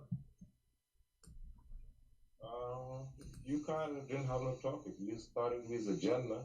Now you ended up somewhere. Well, it's all the same. All the Jannah is about the breast and boobs and nipples, as you know. So what do you think about your prophet promising you companion in heaven, and specifically when he says that you will have a Jannah with deep shade? What does that mean?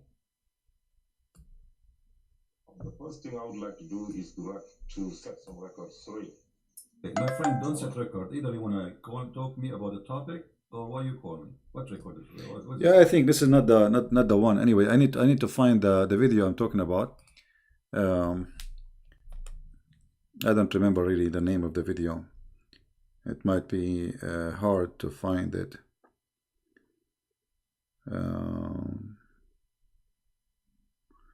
Okay, we have this person trying to call.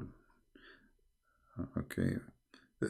Don't just text me says hello, I am Christian. Tell me, you want me to call you? Or just you are saying hello? Don't say hello, please.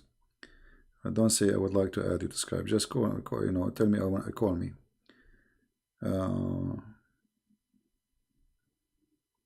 Okay. Here we go.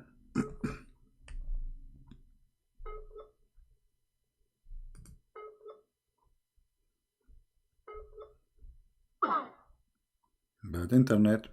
I'm trying to call you, Tamara. This is you. You are saying this is your Tamara, right? So you said this is Tamara, but I cannot. Let us try again.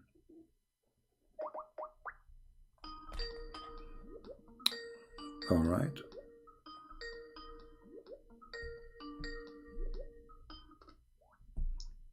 Hello? Yes, hello. You're live on air. Hey, Christopher, this is Tamara. I have How are you, question. Tamara? How are you doing? Okay, you know, like on the second coming of Jesus, right? Yeah. Do they have like in the Bible? Do they have like a specific? I don't know how to say it, like what he gonna do when he's second coming in the Bible.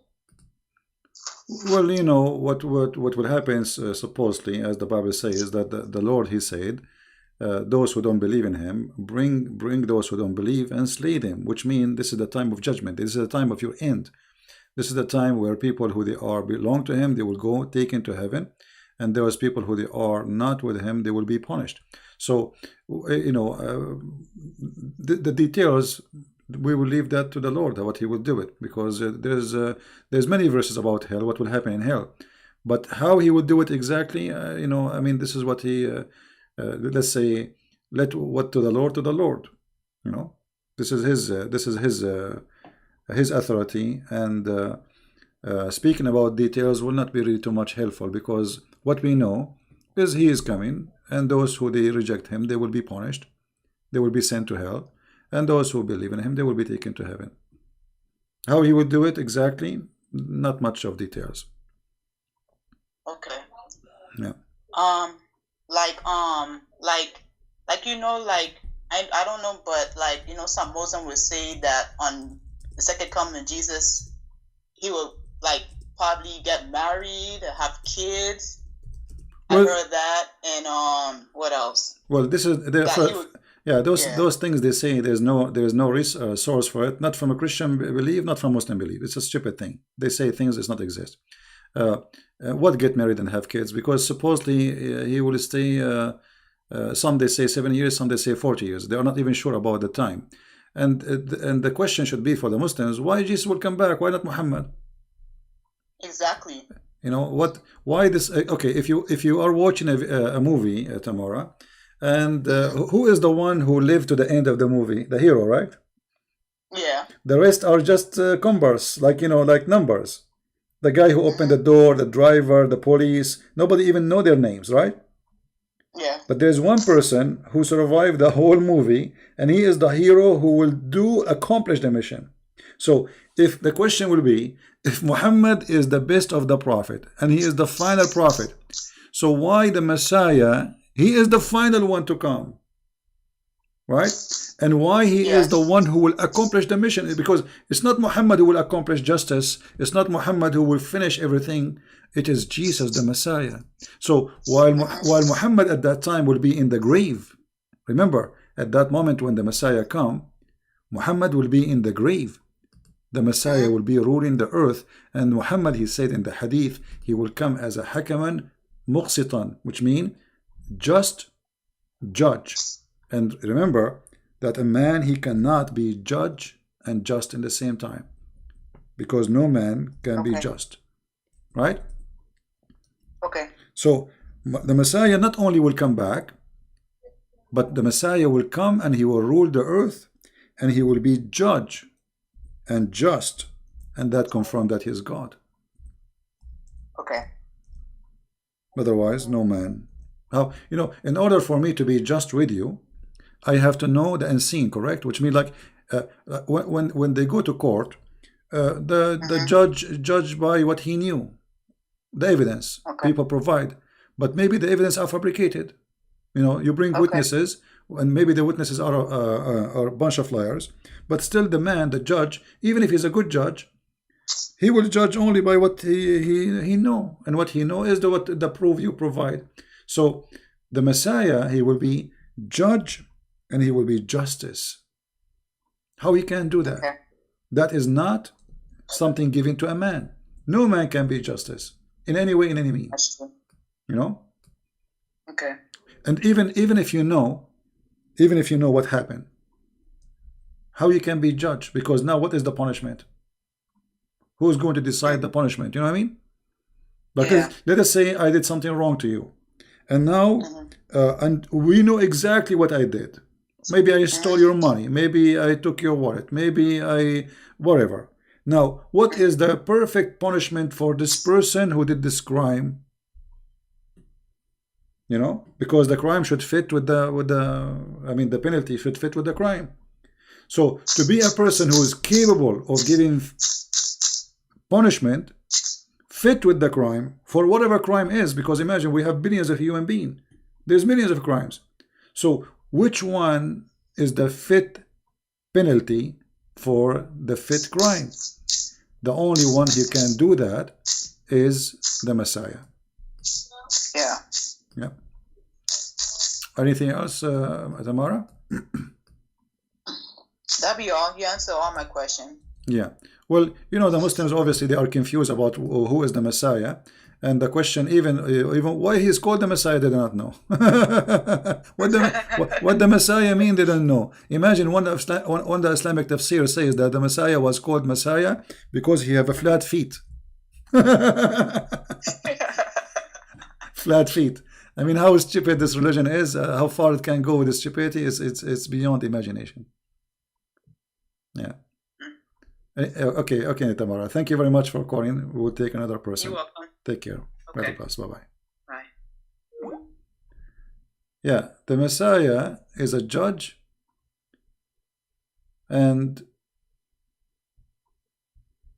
ruler. Let me see. I'm trying to find the hadith, so to wait on the screen. Hold on.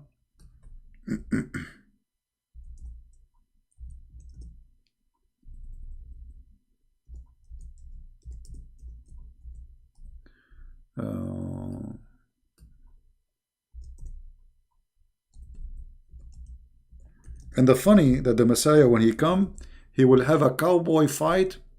I don't know what's wrong with this website. I cannot find the hadith. Here we go. Finally, we found it. It is put in the screen. It keeps saying error.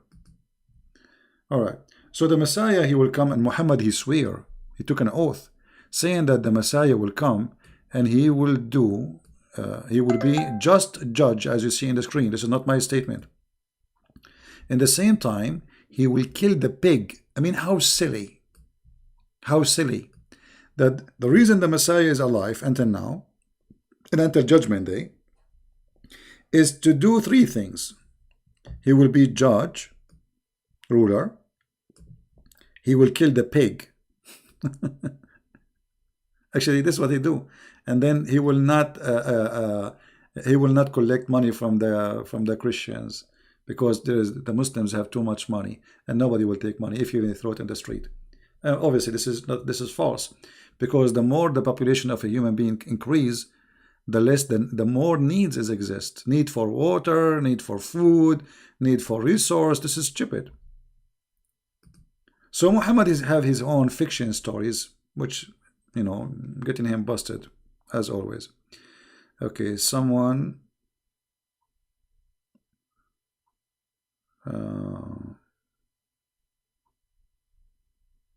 this is my question. Somebody have a question, but he didn't want to call.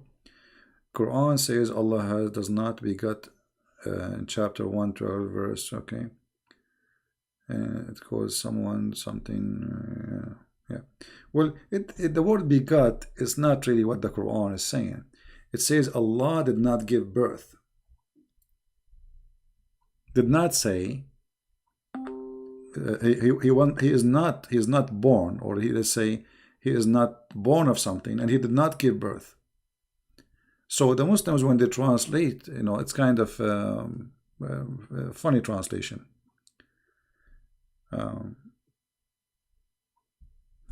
Let us go to the verse he is talking about before we take another person.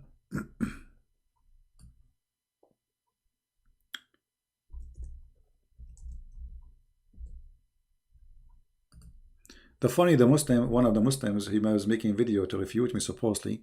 He said Allah is Samad, that means he have no physical body. That is stupid of you. Samad is coming from the word masmuda, which means collection. There's like a little container, have a hole in it, and kids, they put their coins in it. This is called masmuda. So Allah is Samad, Allah is the collector. He is a collector. Those idiots, they don't even know what it's mean. So look, they say Allah is the eternal absolute. The word Samad have nothing to do with eternal, have nothing to do with absolute. قُلْ هُوَ اللَّهُ أَحَدٌ. Say he is one of, which means Allah is a collector of the gods, and he is one of the gods. So he is the one who unify gods. That's why it says Ahad, not Wahid. Let us see, someone else is texting.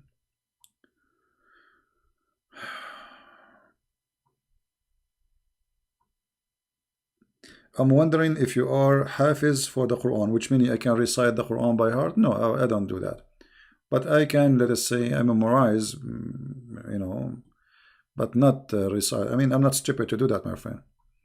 You see, when you memorize a book and the book is silly and stupid, that's not smart of you. You have to focus. My focus is understanding what the Quran and knowing what the Quran teach. So I know what the verse says, but I'm not going to recite the whole chapter. There is no need. This was a question from somebody. Here a person. Okay, he's trying to call. Let us see.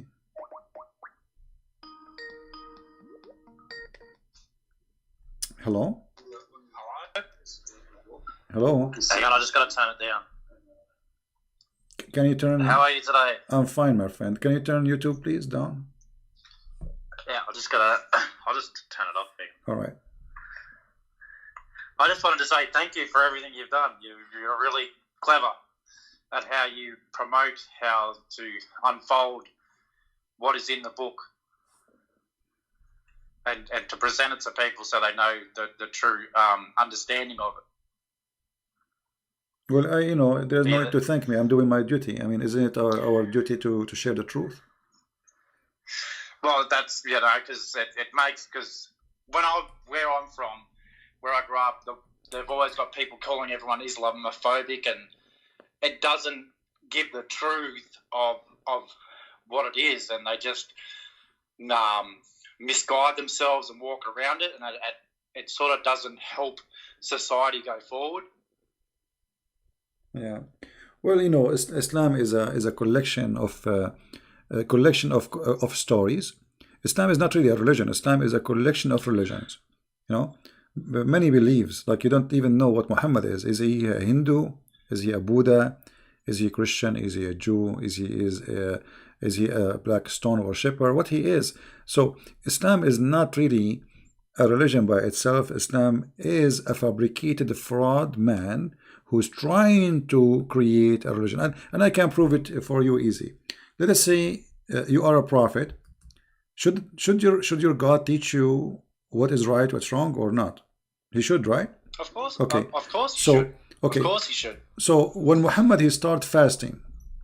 Why Muhammad? He was fasting a fasting which has not been ordered to him by God. As an example, Muhammad, he fasted something called the Ashura. The hadith says, and this is Aisha and others, they say that Ashura was a fasting for the pagan Arab. Okay, why Muhammad, he copied Ashura from the pagan Arab? Different hadith says that Muhammad, he saw a bunch of Jews and he found them fasting, and he said to them, what this fasting is about? They said this is about Moses when he crossed the sea. He said, well, I am more close, like Moses is more close to me from you, and he start fasting the fast of the Jews, which means it is not his God ordering him to fast. It was him liking the idea that as long this is a fasting about Moses, I will fast about Moses.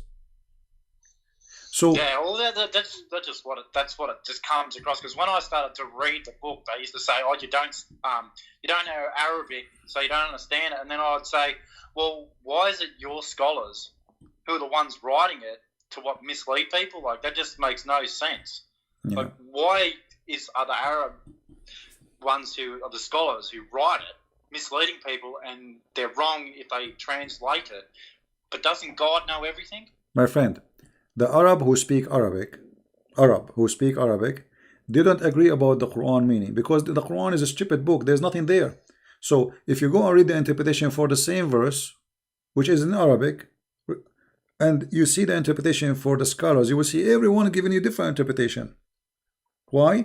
Yeah. Because they don't know what this Quran is talking about. The Quran is not a book. Quran is this guy. He was a madman. He says something, and then when they ask him, they say, "I don't know. Don't ask me." He don't know. Like if we ask the Muslims, okay, in the Quran it says the word Israel. Who is Israel? Yeah. Shouldn't you tell me who is That's Israel? right. Who is Israel? We do not know Israel. Okay, the Messiah. What is the word Messiah mean? Nowhere in the Quran. Okay, so why Israel? His name is Israel. What happened? His name is supposedly was Yaqub. You know, like how the name became Israel. You don't know.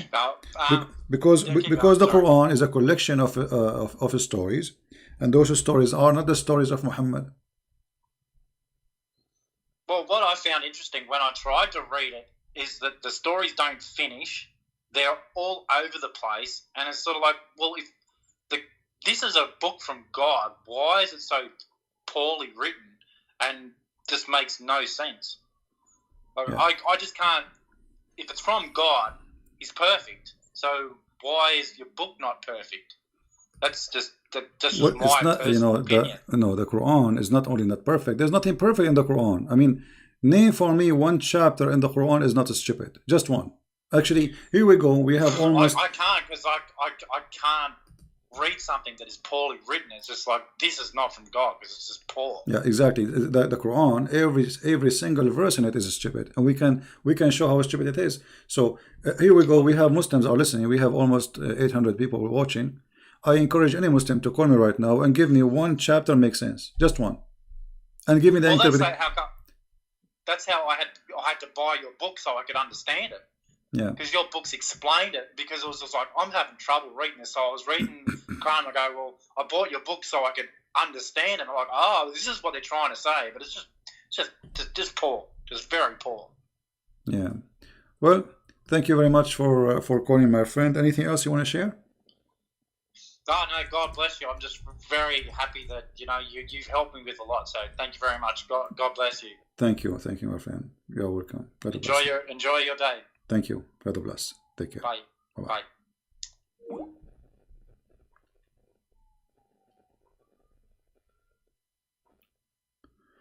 Bye. The Muslims are very confused about everything.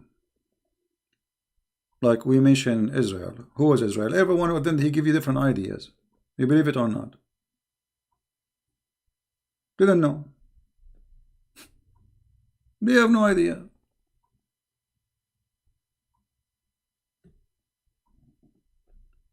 What Maryam mean? They don't know. Why she's called Maryam? They don't know. What Abraham mean? They don't know. What Moses mean? They don't know. Why Jibril? His name is Jibril. What Jibril mean? They don't know. Why? Because Islam is a theft. How you can understand a religion if you can't understand even the names and why they are mentioned? Ishmael, what Ishmael mean? They don't know. Because all those names are stolen stories. When you read the Bible, you will find out easy that this is not even a name. Abraham is not a name. Abraham is a description of what this man did. The one who crossed the river. The one who crossed from the other side. Abraham. Every name is a story. There's no names. This is why Muhammad, when he speak about the Pharaoh, he think Pharaoh is the name of the guy. To the point he says, Al Fir'aun. The word Al in Arabic mean like the last name. The last name of this man is etc. So your name is Johnson, Alu Johnson. You know, your last name is Johnson, Alu Johnson. So you will see the Quran is speaking about Alu Ibrahim. Look here. فَقَدْ أَتَيْنَا آلَ إِبْرَاهِيمَ. Okay, what Ala mean? Translation, chapter 4, verse number 54. Okay. The people of Abraham. Who is the people of Abraham? How you say Alu Ibrahim? This is false translation. Alu Ibrahim is the family of Ibrahim, not just the people. Okay. Now Alu Fir'aun. Okay, who is Fir'aun? This guy, his name is Fir'aun? Which Fir'aun? There's many Fir'aun. Alu Fir'aun. Change the translation or translator. Let us see. Just for fun.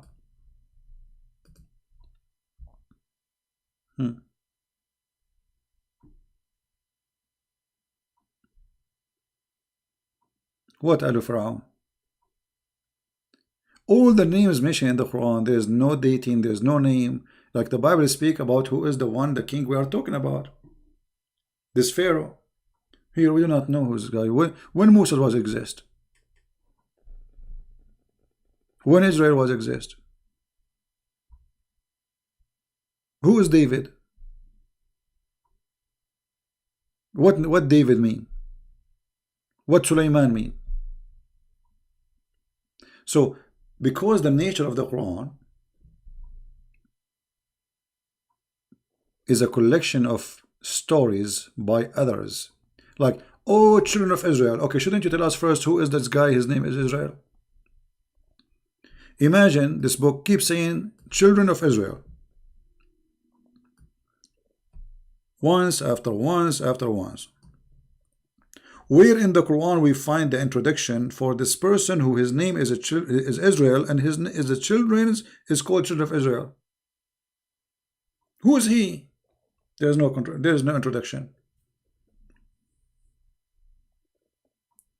Well, if you go in the Bible, you will see details and the story, how this person, what his name become. So Muhammad is just a liar, a thief. He collects stories as an example, not necessarily, not limited to this. If you go to the chapter of Al-Kahf, the story of the ant.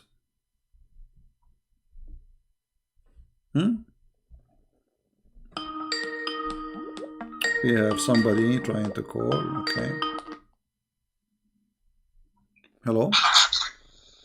Hello? Yes? Hi, CP. How are you, my friend? I'm fine. Go ahead, you're live on air. Yes, my question was about two chapters of the Quran. I don't remember exactly which one are there, but there was one that said that if Muhammad was asking questions, he should ask the Jews and the Christian, right? Yeah, in kunta fi shakkin min America, yeah. Okay, so there's also, like, the Muslim will say that, oh no, the Bible was corrupted, but at the same time, he says, like, to go to the Christian and the Jews.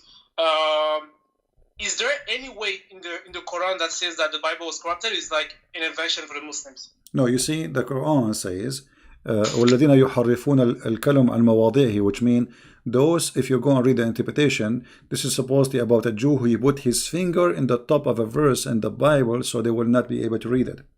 They did not corrupt the Bible, no. So this is the interpretation even of the Muslims. So there is nowhere in the Quran says that they are changing the Bible. It's about a guy, supposedly, they asked Muhammad about the punishment of adultery, and the guy, he put his fingers over the verse where it says that the one who commit adultery, he should be stoned. This is what is the Quran speak of, you know. Okay, so it's so lies then. Okay. Yeah. Same time, the Quran have many verses additional to the verse you mentioned, like in chapter 10, verse 94, if you, Muhammad, if you have a doubt concerning which we revealed into Yes. you, go and ask people who read the Torah and the Gospel. And then, if those people are corrupt people, how you can ask them? I mean, they are corrupt.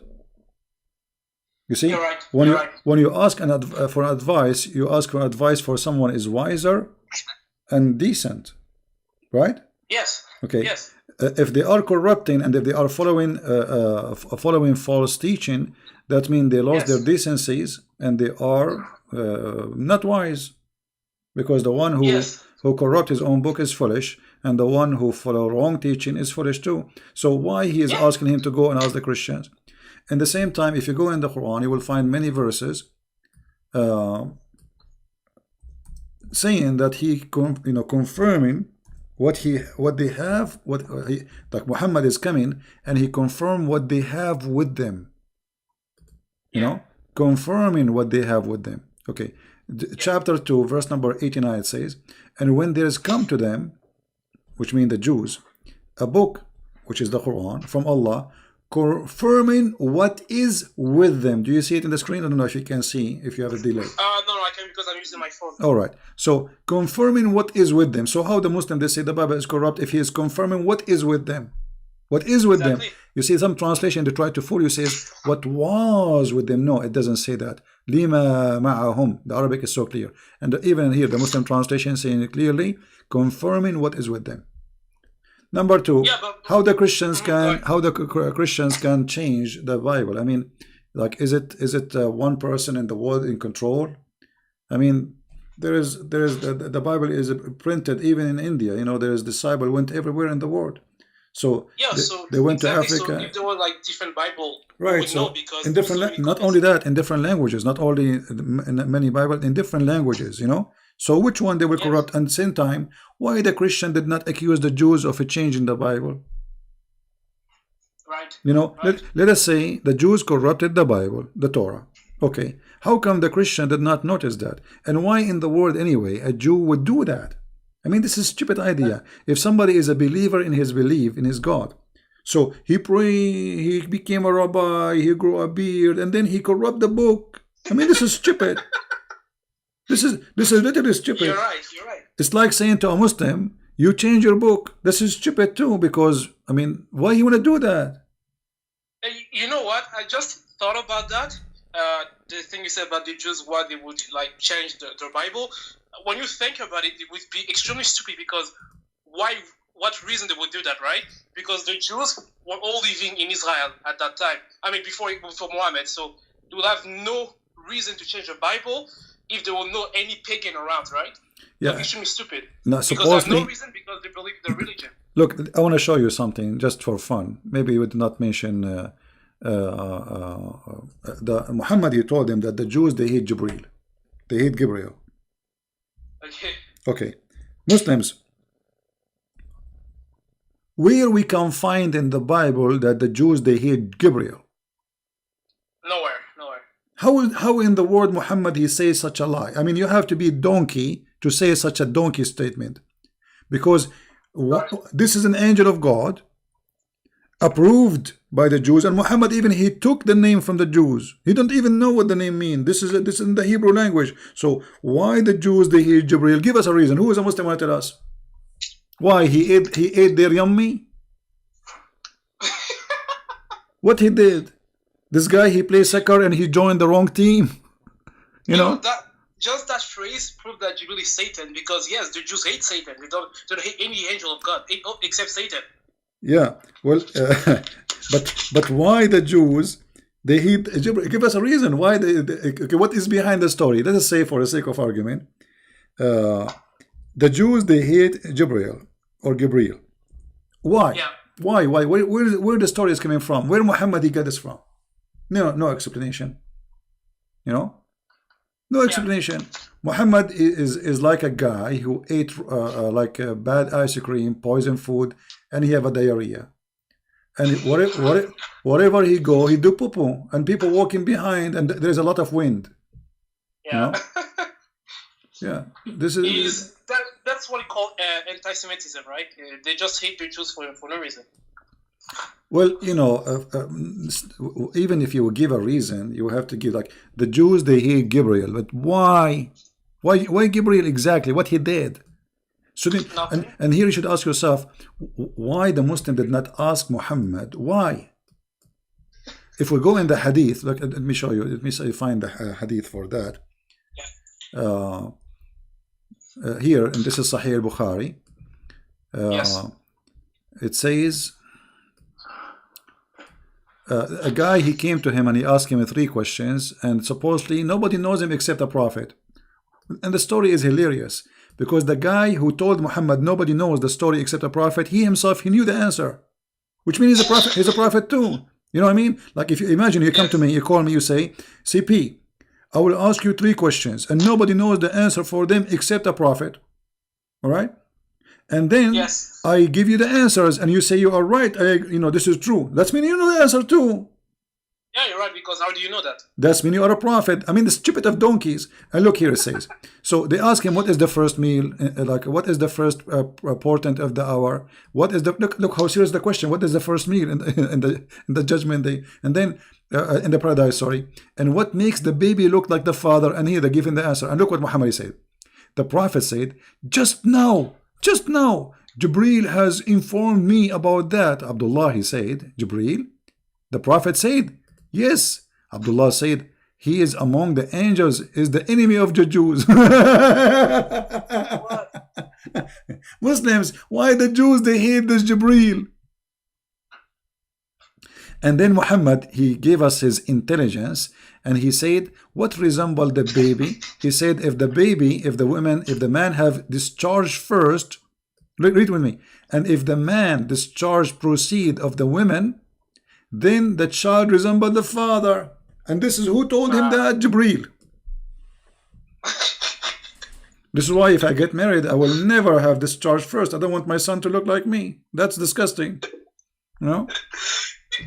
You know, every time I read the hadith and sometimes the Quran, I have the feeling like Muhammad was trying to make fun of the Muslims, or I don't know, it's so silly that no one can see that kind of stuff and, you know, have a straight face. It's impossible. You must be like making fun of me if you're saying that to myself, right? Well, because there's so many stupid stuff in the Quran and the hadith, so it's so amazing. Yeah. Well, you know, we laugh and the Muslims have no answers. And the funny, the Muslim, they say we refute him. Refute me, here we go. Yeah, Mimi Hijab. Yeah, Mimi Fufu. All right, my friend. Anything else you want to say? No, I have a nice one, my friend. All right, thank you. Thank you very much, and God bless you. You too. Bye-bye. Yeah, actually, it's good to hear from, you know, wonderful Christians, you know, to hear their opinion and what they like to say and to share with us. I have a question about why Christ come for the Jews while they already do all been told by God in the Torah. I'm not sure what you mean. While they already do all been told by God.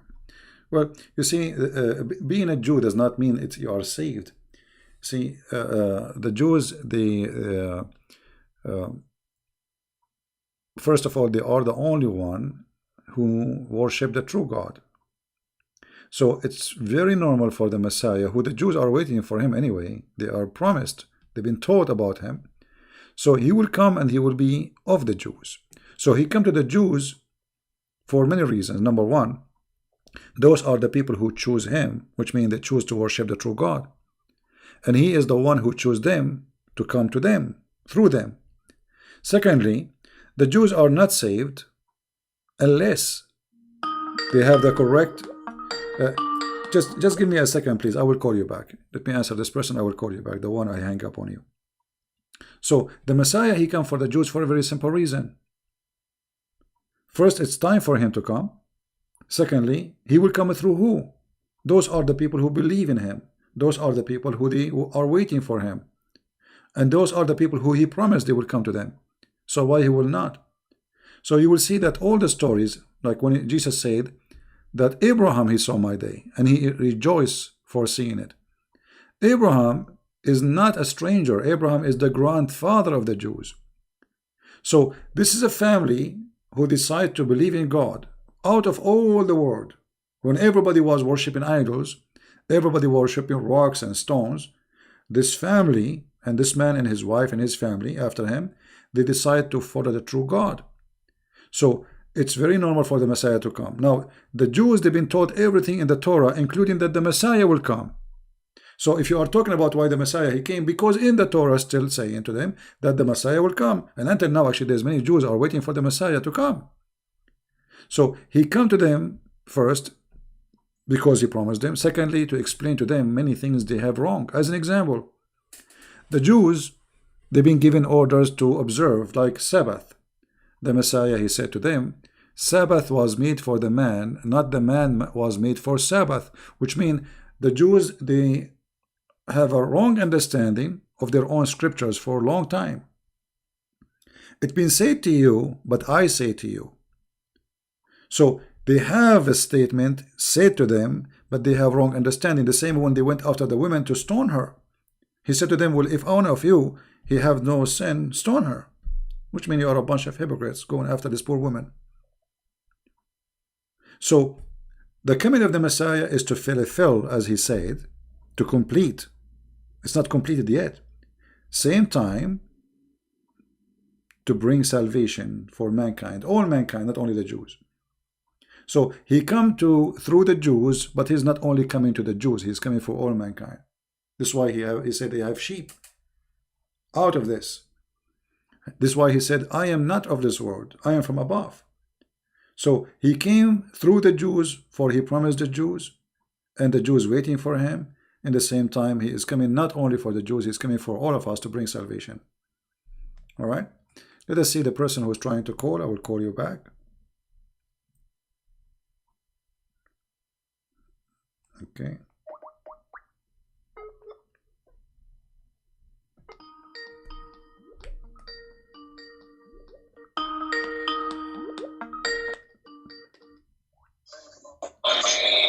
Hello? Please mute YouTube. Mute YouTube before you call me. Mute YouTube before you call me, please. Okay, I have to hang up. Before anyone call me or talk to me, mute YouTube. Before you answer Skype, if I am calling you, be sure you mute YouTube, then take the call. All right, hello? Hello, Christian, please. Yes, my friend, go ahead. You are live on air. Yes, hi. It's me again. It's me, Sundar from Nepal. Hey, my friend, how are you? Nepal, that's wonderful. How is Nepal going? How is life there? Well, it's still the same, you know. Yeah, okay. But I'm fine. Thank you for asking. Yeah, I remember you. You are the person who became a Christian from Nepal, right? Well, yes, I'm yes, you can say that. I would like to say that yes, I'm a Christian from Nepal. All right. Okay. What do you like to say to us, my friend? Go ahead.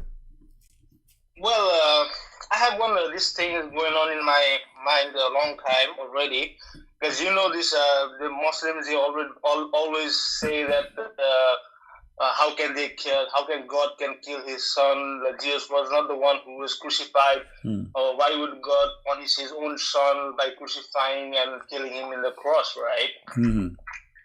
So, but as you are the expert already, I would like to know. I lost you. Yeah, he have a bad internet. All right, I will answer your question. First of all, who said that God, he killed his son? Who said that? Where it says that? Where in the Bible it says that God, he killed his son? That is a stupid lie. Go ahead. Oh, I'm sorry. Yeah, it's okay. We lost you. Go ahead. Continue.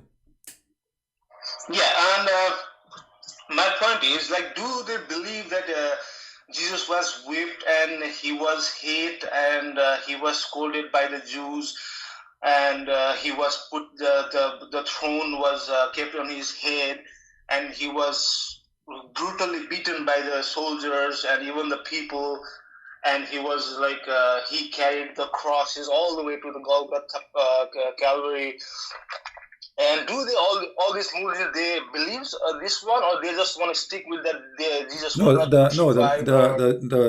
the Muhammadan, they believe that the Messiah never been crucified. All those stories does not exist for them. However, their reasoning is beating them not for their benefit, because you just say the Muslim, they say to you, how God he killed his son, right? Okay. They have always this claim that how can God punish his son? Like, Okay, hold on. God if he is so lovable, All right. why would he punish his son for us? Okay, we will go and use their logic. Always use their logic so we can laugh. Always use their logic because it's stupid logic. If Jesus cannot be God, for if he is God, his father will not let him be killed, correct? That's what they're saying to you. How God can kill his son. Well, in Islam, Jesus was not killed. That means God, he saved his son. Right? Same time, this is how stupid the logic is.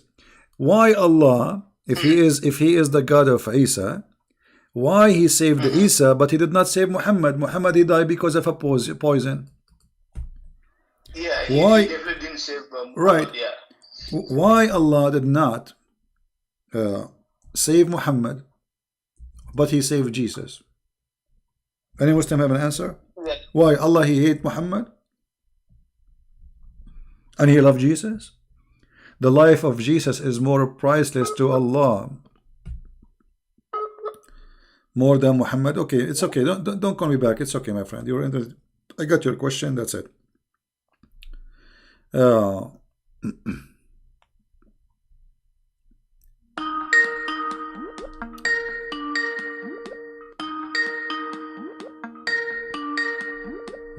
I don't even see the caller. I don't know where. The Skype is funny. Where is the caller? He didn't appear for me in the screen. I see somebody is calling, but I don't. No, don't call me, Sandra, my friend. I got your question. No problem. No need to call back. So, if Jesus cannot, if their logic, if Jesus is the Son of God, there's no way his father will kill him. Okay, I will go with your logic. Well, that means Jesus, Son of God in Islam. This is number one. Proving that you are stupid in the way you think. Secondly, where in the Bible it says that God he killed his son? That's stupid of you. Jesus said, nobody can take myself, but I lay down myself willingly. Only me, I lay down myself. And God knowing about what the Jews will do doesn't mean that God he killed Jesus. The Father and the Son. No, the Messiah, he knew even what they would do. He knew who was going to give him up. My friend, there is no need to call him again. That's it. I'm going to exit actually Skype because we have enough for today.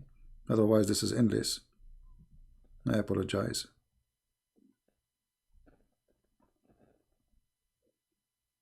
What ayah in the Torah to the Christian?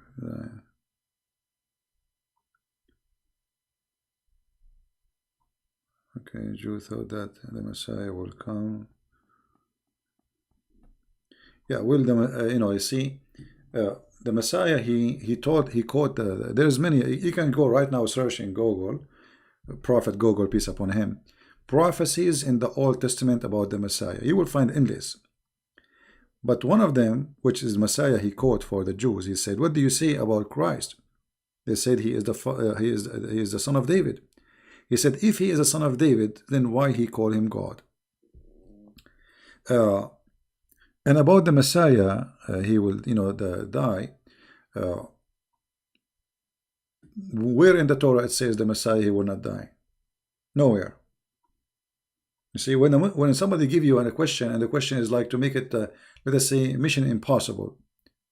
Can you show me where in the Torah it says he will die or not die? What they are talking about? So the Muslim is excuse only. I'm not going to believe whatever you say just because Muhammad he said he wasn't killed. But if you go in the Quran, you will find the Quran confirming the crucifixion of Jesus. How we can prove that? Read carefully with me.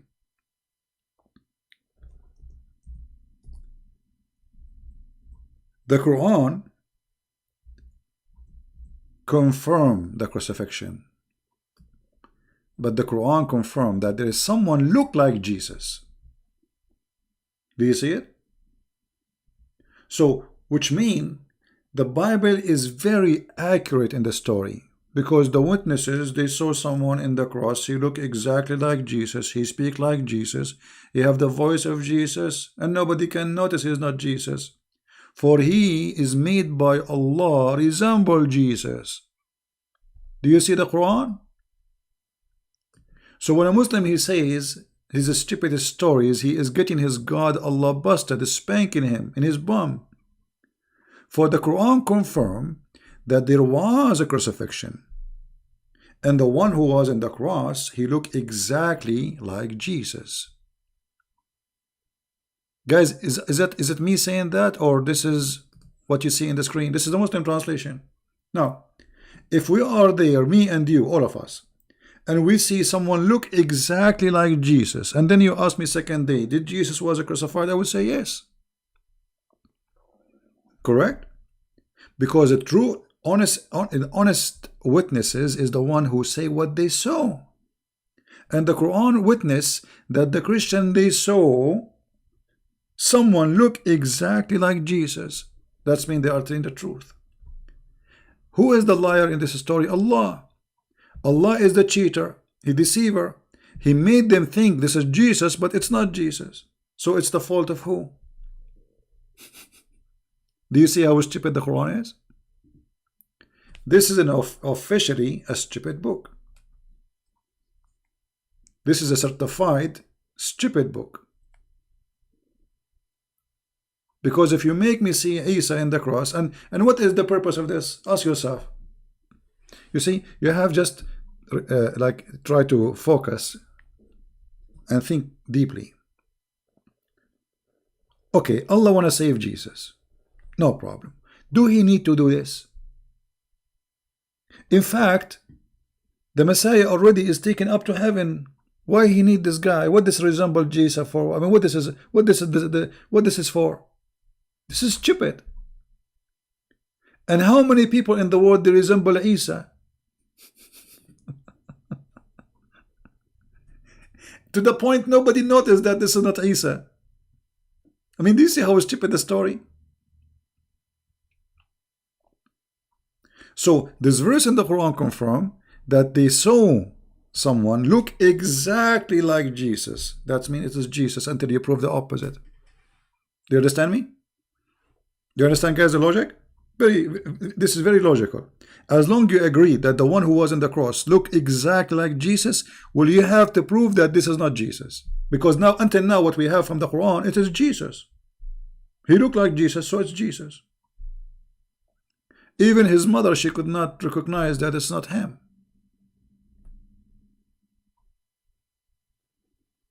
So the Quran itself proved to us that the story in the Bible is true, because the Bible is written by the witnesses who witnessed what happened to Jesus, and the Quran says yes, they saw that.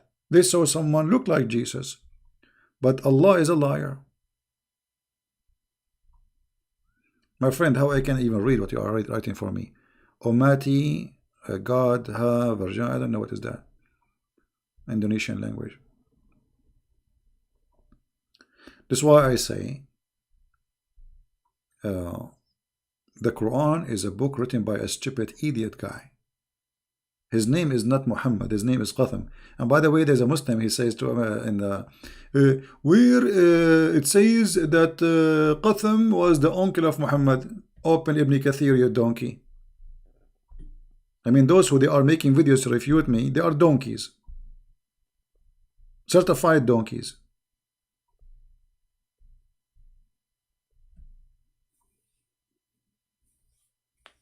Read your books. Actually, I'm insulting donkeys when I say donkey. The donkeys are smart. And they are useful.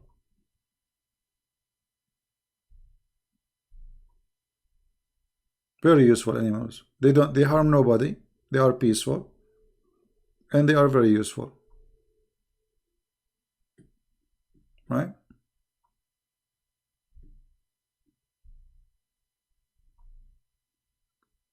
Anyway, we finish with the sky for today, and I want to say to you in a very simple words, Islam is the most stupid cult, and Islam itself prove itself to be stupid. Look, this is Isa, but not Isa. Huh? I'm getting dizzy now. So the one was on the cross is Isa, but it's not Isa. This is someone look like Isa. Aha! He looked like Isa, brother. Yes, brother. And what is the proof of this story of a guy who came 600 years after Isa? I mean, by the way, who's Isa? I mean, even the name, we do not know where the name is coming from. This is Isa, never heard of. This guy Muhammad, obviously, he had an accident. He was driving a Ferrari in a very high speed, and he hit the camel in front of him after they got oil in Saudi Arabia. And then he woke up. So now everything is mixed up. Yeshua became Isa. Jacob became Israel, but why he do not know. Abraham is the son of Azar, which is stupid. Mary is the sister of Aaron. This is what happened to you when you drive and you have an accident.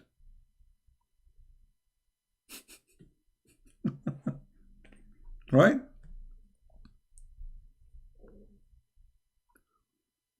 And look here, it says, but Allah raised him to him with his body and soul. Okay, why Allah raised him to him? What is this? Did he finish his mission? Why Allah even sent Jesus? I mean, according to Islam, Jesus, he did nothing. According to Islam, there is not even a single Christian he believe in the true Christianity. That means Jesus' mission was a failure. Abraham was a failure. I mean, look at this stupid religion. The Muhammadan, they say, Allah, he sent 124,000 prophets. Only Muhammad book is saved.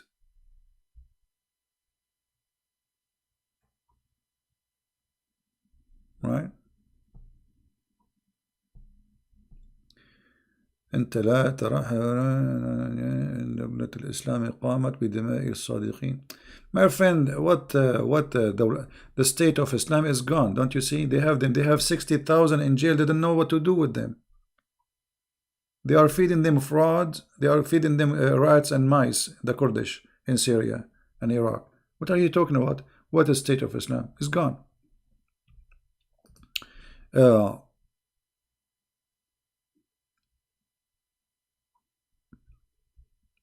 And look, just to show you how stupid this religion is. The verse before it have nothing to do with the verse after it.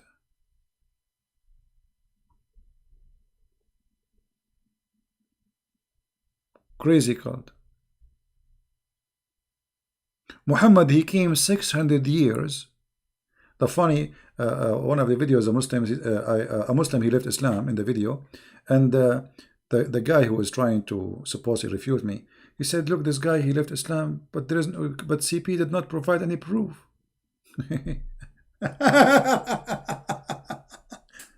I'm using their book, and he admitted that there's no proof. And where is the proof that this has happened? You see, in Islam, even if you borrow $10, you have to bring 2 witnesses. Where is the 2 witnesses that Isa was not in the cross? Just 2 witnesses.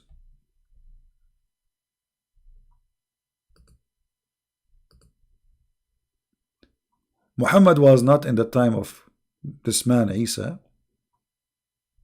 We do not know even who is he. It's a diarrhea statement from a diarrhea prophet. A prophet who pee as a woman. A prophet who have no jealousy for his God.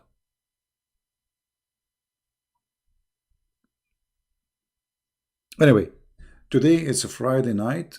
I'm losing my voice. I think we have enough time together. Thank God we did not lose the internet again. So I hope we have a good time. I will try always every Friday to open my Skype for people to call. So people, they can call me and we can share together. And I will do my best to answer you. All right?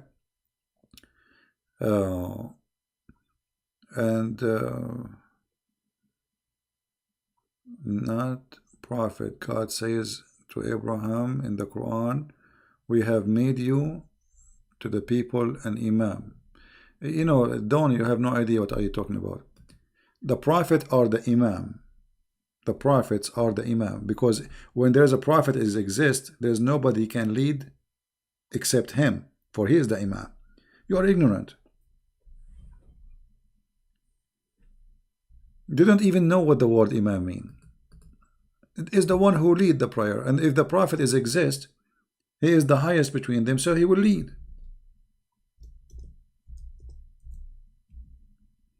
Ignorance. Anyway, I wanna finish with this for today, and I wanna say to the black dog. Well, I mean, look at this black dog. He is looking at the sky. Supposedly Allah is up. Remember, Allah is up. Allah, he come down every third part of the night. He's looking at the sky. He says, Allah, why? Why you says I'm black dog is a devil? Why? Why, you idiot? Why you say that the black dog is a devil? Give me a reason. What I did to you? There is no way a person he have little brain will say such a stupid statement. This man, he copies stories from people who they are, you know, believe in fictions and legends, and they have phobia from a black color. So a black animal is bad, black dog is shaitan, black bird is a shaitan. So Muhammad is one of this environment. He is a false fraud prophet. There's no way a true prophet will say such a statement. Look how beautiful this dog. He is the devil. He is the devil. You are the devil. You, Muhammad, is the devil. This is a very beautiful dog. Dogs are loyal. They protect you. They die for you. You see, even the aggressive dog, they protect their masters. They are loyal. They cry when you die. Go and see how many videos where dogs, they don't want to leave the grave of the owner, the one who owned them. His family go home, watch TV, and the same night they have their own dinner and they forget about him. Second day, the dog, he stay there a day after day after day, and he will not leave. Who are you, Muhammad? You don't have the quality of a dog. You don't have the quality of a chicken, and I can prove it from the hadith. Muhammad, he said that if a chicken, if a rooster, he would do cuckoo cuckoo, that because he saw an angel. And if a donkey, he start making sound of a donkey, that's mean he saw shaitan. That's mean Muhammad, he is not equal to a donkey, and he don't have a qualification of any of them, donkeys or a rooster. Because rooster, he knew the angel. Muhammad, he saw the angel. He asked his wife to do striptease for him so he can recognize him. He told her, I see him in the corner. By the legs and the thigh of Khadija, Muhammad, he recognized that he is a prophet. While he confirmed that a donkey, he knew if it's an angel or shaitan. A rooster, he knew that. So those who hate dogs, mostly, especially if you hate them, I don't blame you if you get scared from a strange dog or etc. You know, but when you hate dogs just because of their kind, that's mean you have a phobia in the best scenario. And when you claim that a dog, because of his color, he is the devil just because he's black, that means not only you have a phobia, that means you are mentally sick and you are racist. The black man is the one who will destroy the Kaaba. The most person who Allah hates is a black man, Muhammad said, not a white man. What a filthy man. Thank you guys for being here. I appreciate all of you, and I hope that Muslims will learn and Christians will learn, and all of us will learn from each other. Life is like a train of with the stations of knowledge. So each time we stop in a station, we should learn something. Otherwise, why we are in this train? Life without you, me as a human being, the proof of my existence is my brain thinking, learning. Otherwise, what I am. So learning is great. There's one thing only can grow with you, knowledge. The rest will not. Your youth will go. Your skin will have wrinkles. Your healthy body will demolish slowly, like a candle. But there's only one thing will grow with you. That is knowledge. And knowledge make you wise. One of two things knowledge make of a person. Either make you evil or wise. Which means using your knowledge to hurt people like Muhammad, using false knowledge, fraud, fictions. Those are naive people, fooling them with the black dog is the devil. So he is using the knowledge of deceiving, superstition stories, using it against those naive. Right? So I want to say thank you. May the Lord bless you. And until we see you again soon, Christ is Lord. And Muhammad gets spanked every day, every time we go live on air. And we will go as much as we can. Take care. See you soon. Bye-bye. And enjoy your weekend. Don't forget that. And by the way, again, I remind you to pray for our friend and anyone. The one from, I think, Sri Lanka. He need a job. He need to provide to his family. Please pray for him that the Lord will open doors for him. The Lord will provide him. Pray for all the poor in the world that they will be given for their need. They will be supported for the need support. For, we are Christians, we are a family. Pray for all poor, not only Christians, Muslims, Hindus, everybody. Poor are beloved people by God, but they need help. So we pray that the Lord, He will open doors for them so they can provide for their family, for their children. They can live a decent life and nobody can take, advantage of them. And nobody can humiliate them. So they can be respected and live with dignity of a human being as a child of God, as God He wanted us to be. So we pray for this gentleman and we pray for everybody. We pray for all of you, your health. We pray that you stay stable with your mind, because if we lose that mind, we lose everything. And we pray that all of us, we will have a good time for this weekend with our family, our friends, and do good wherever we are. Thank you and God bless. Take care.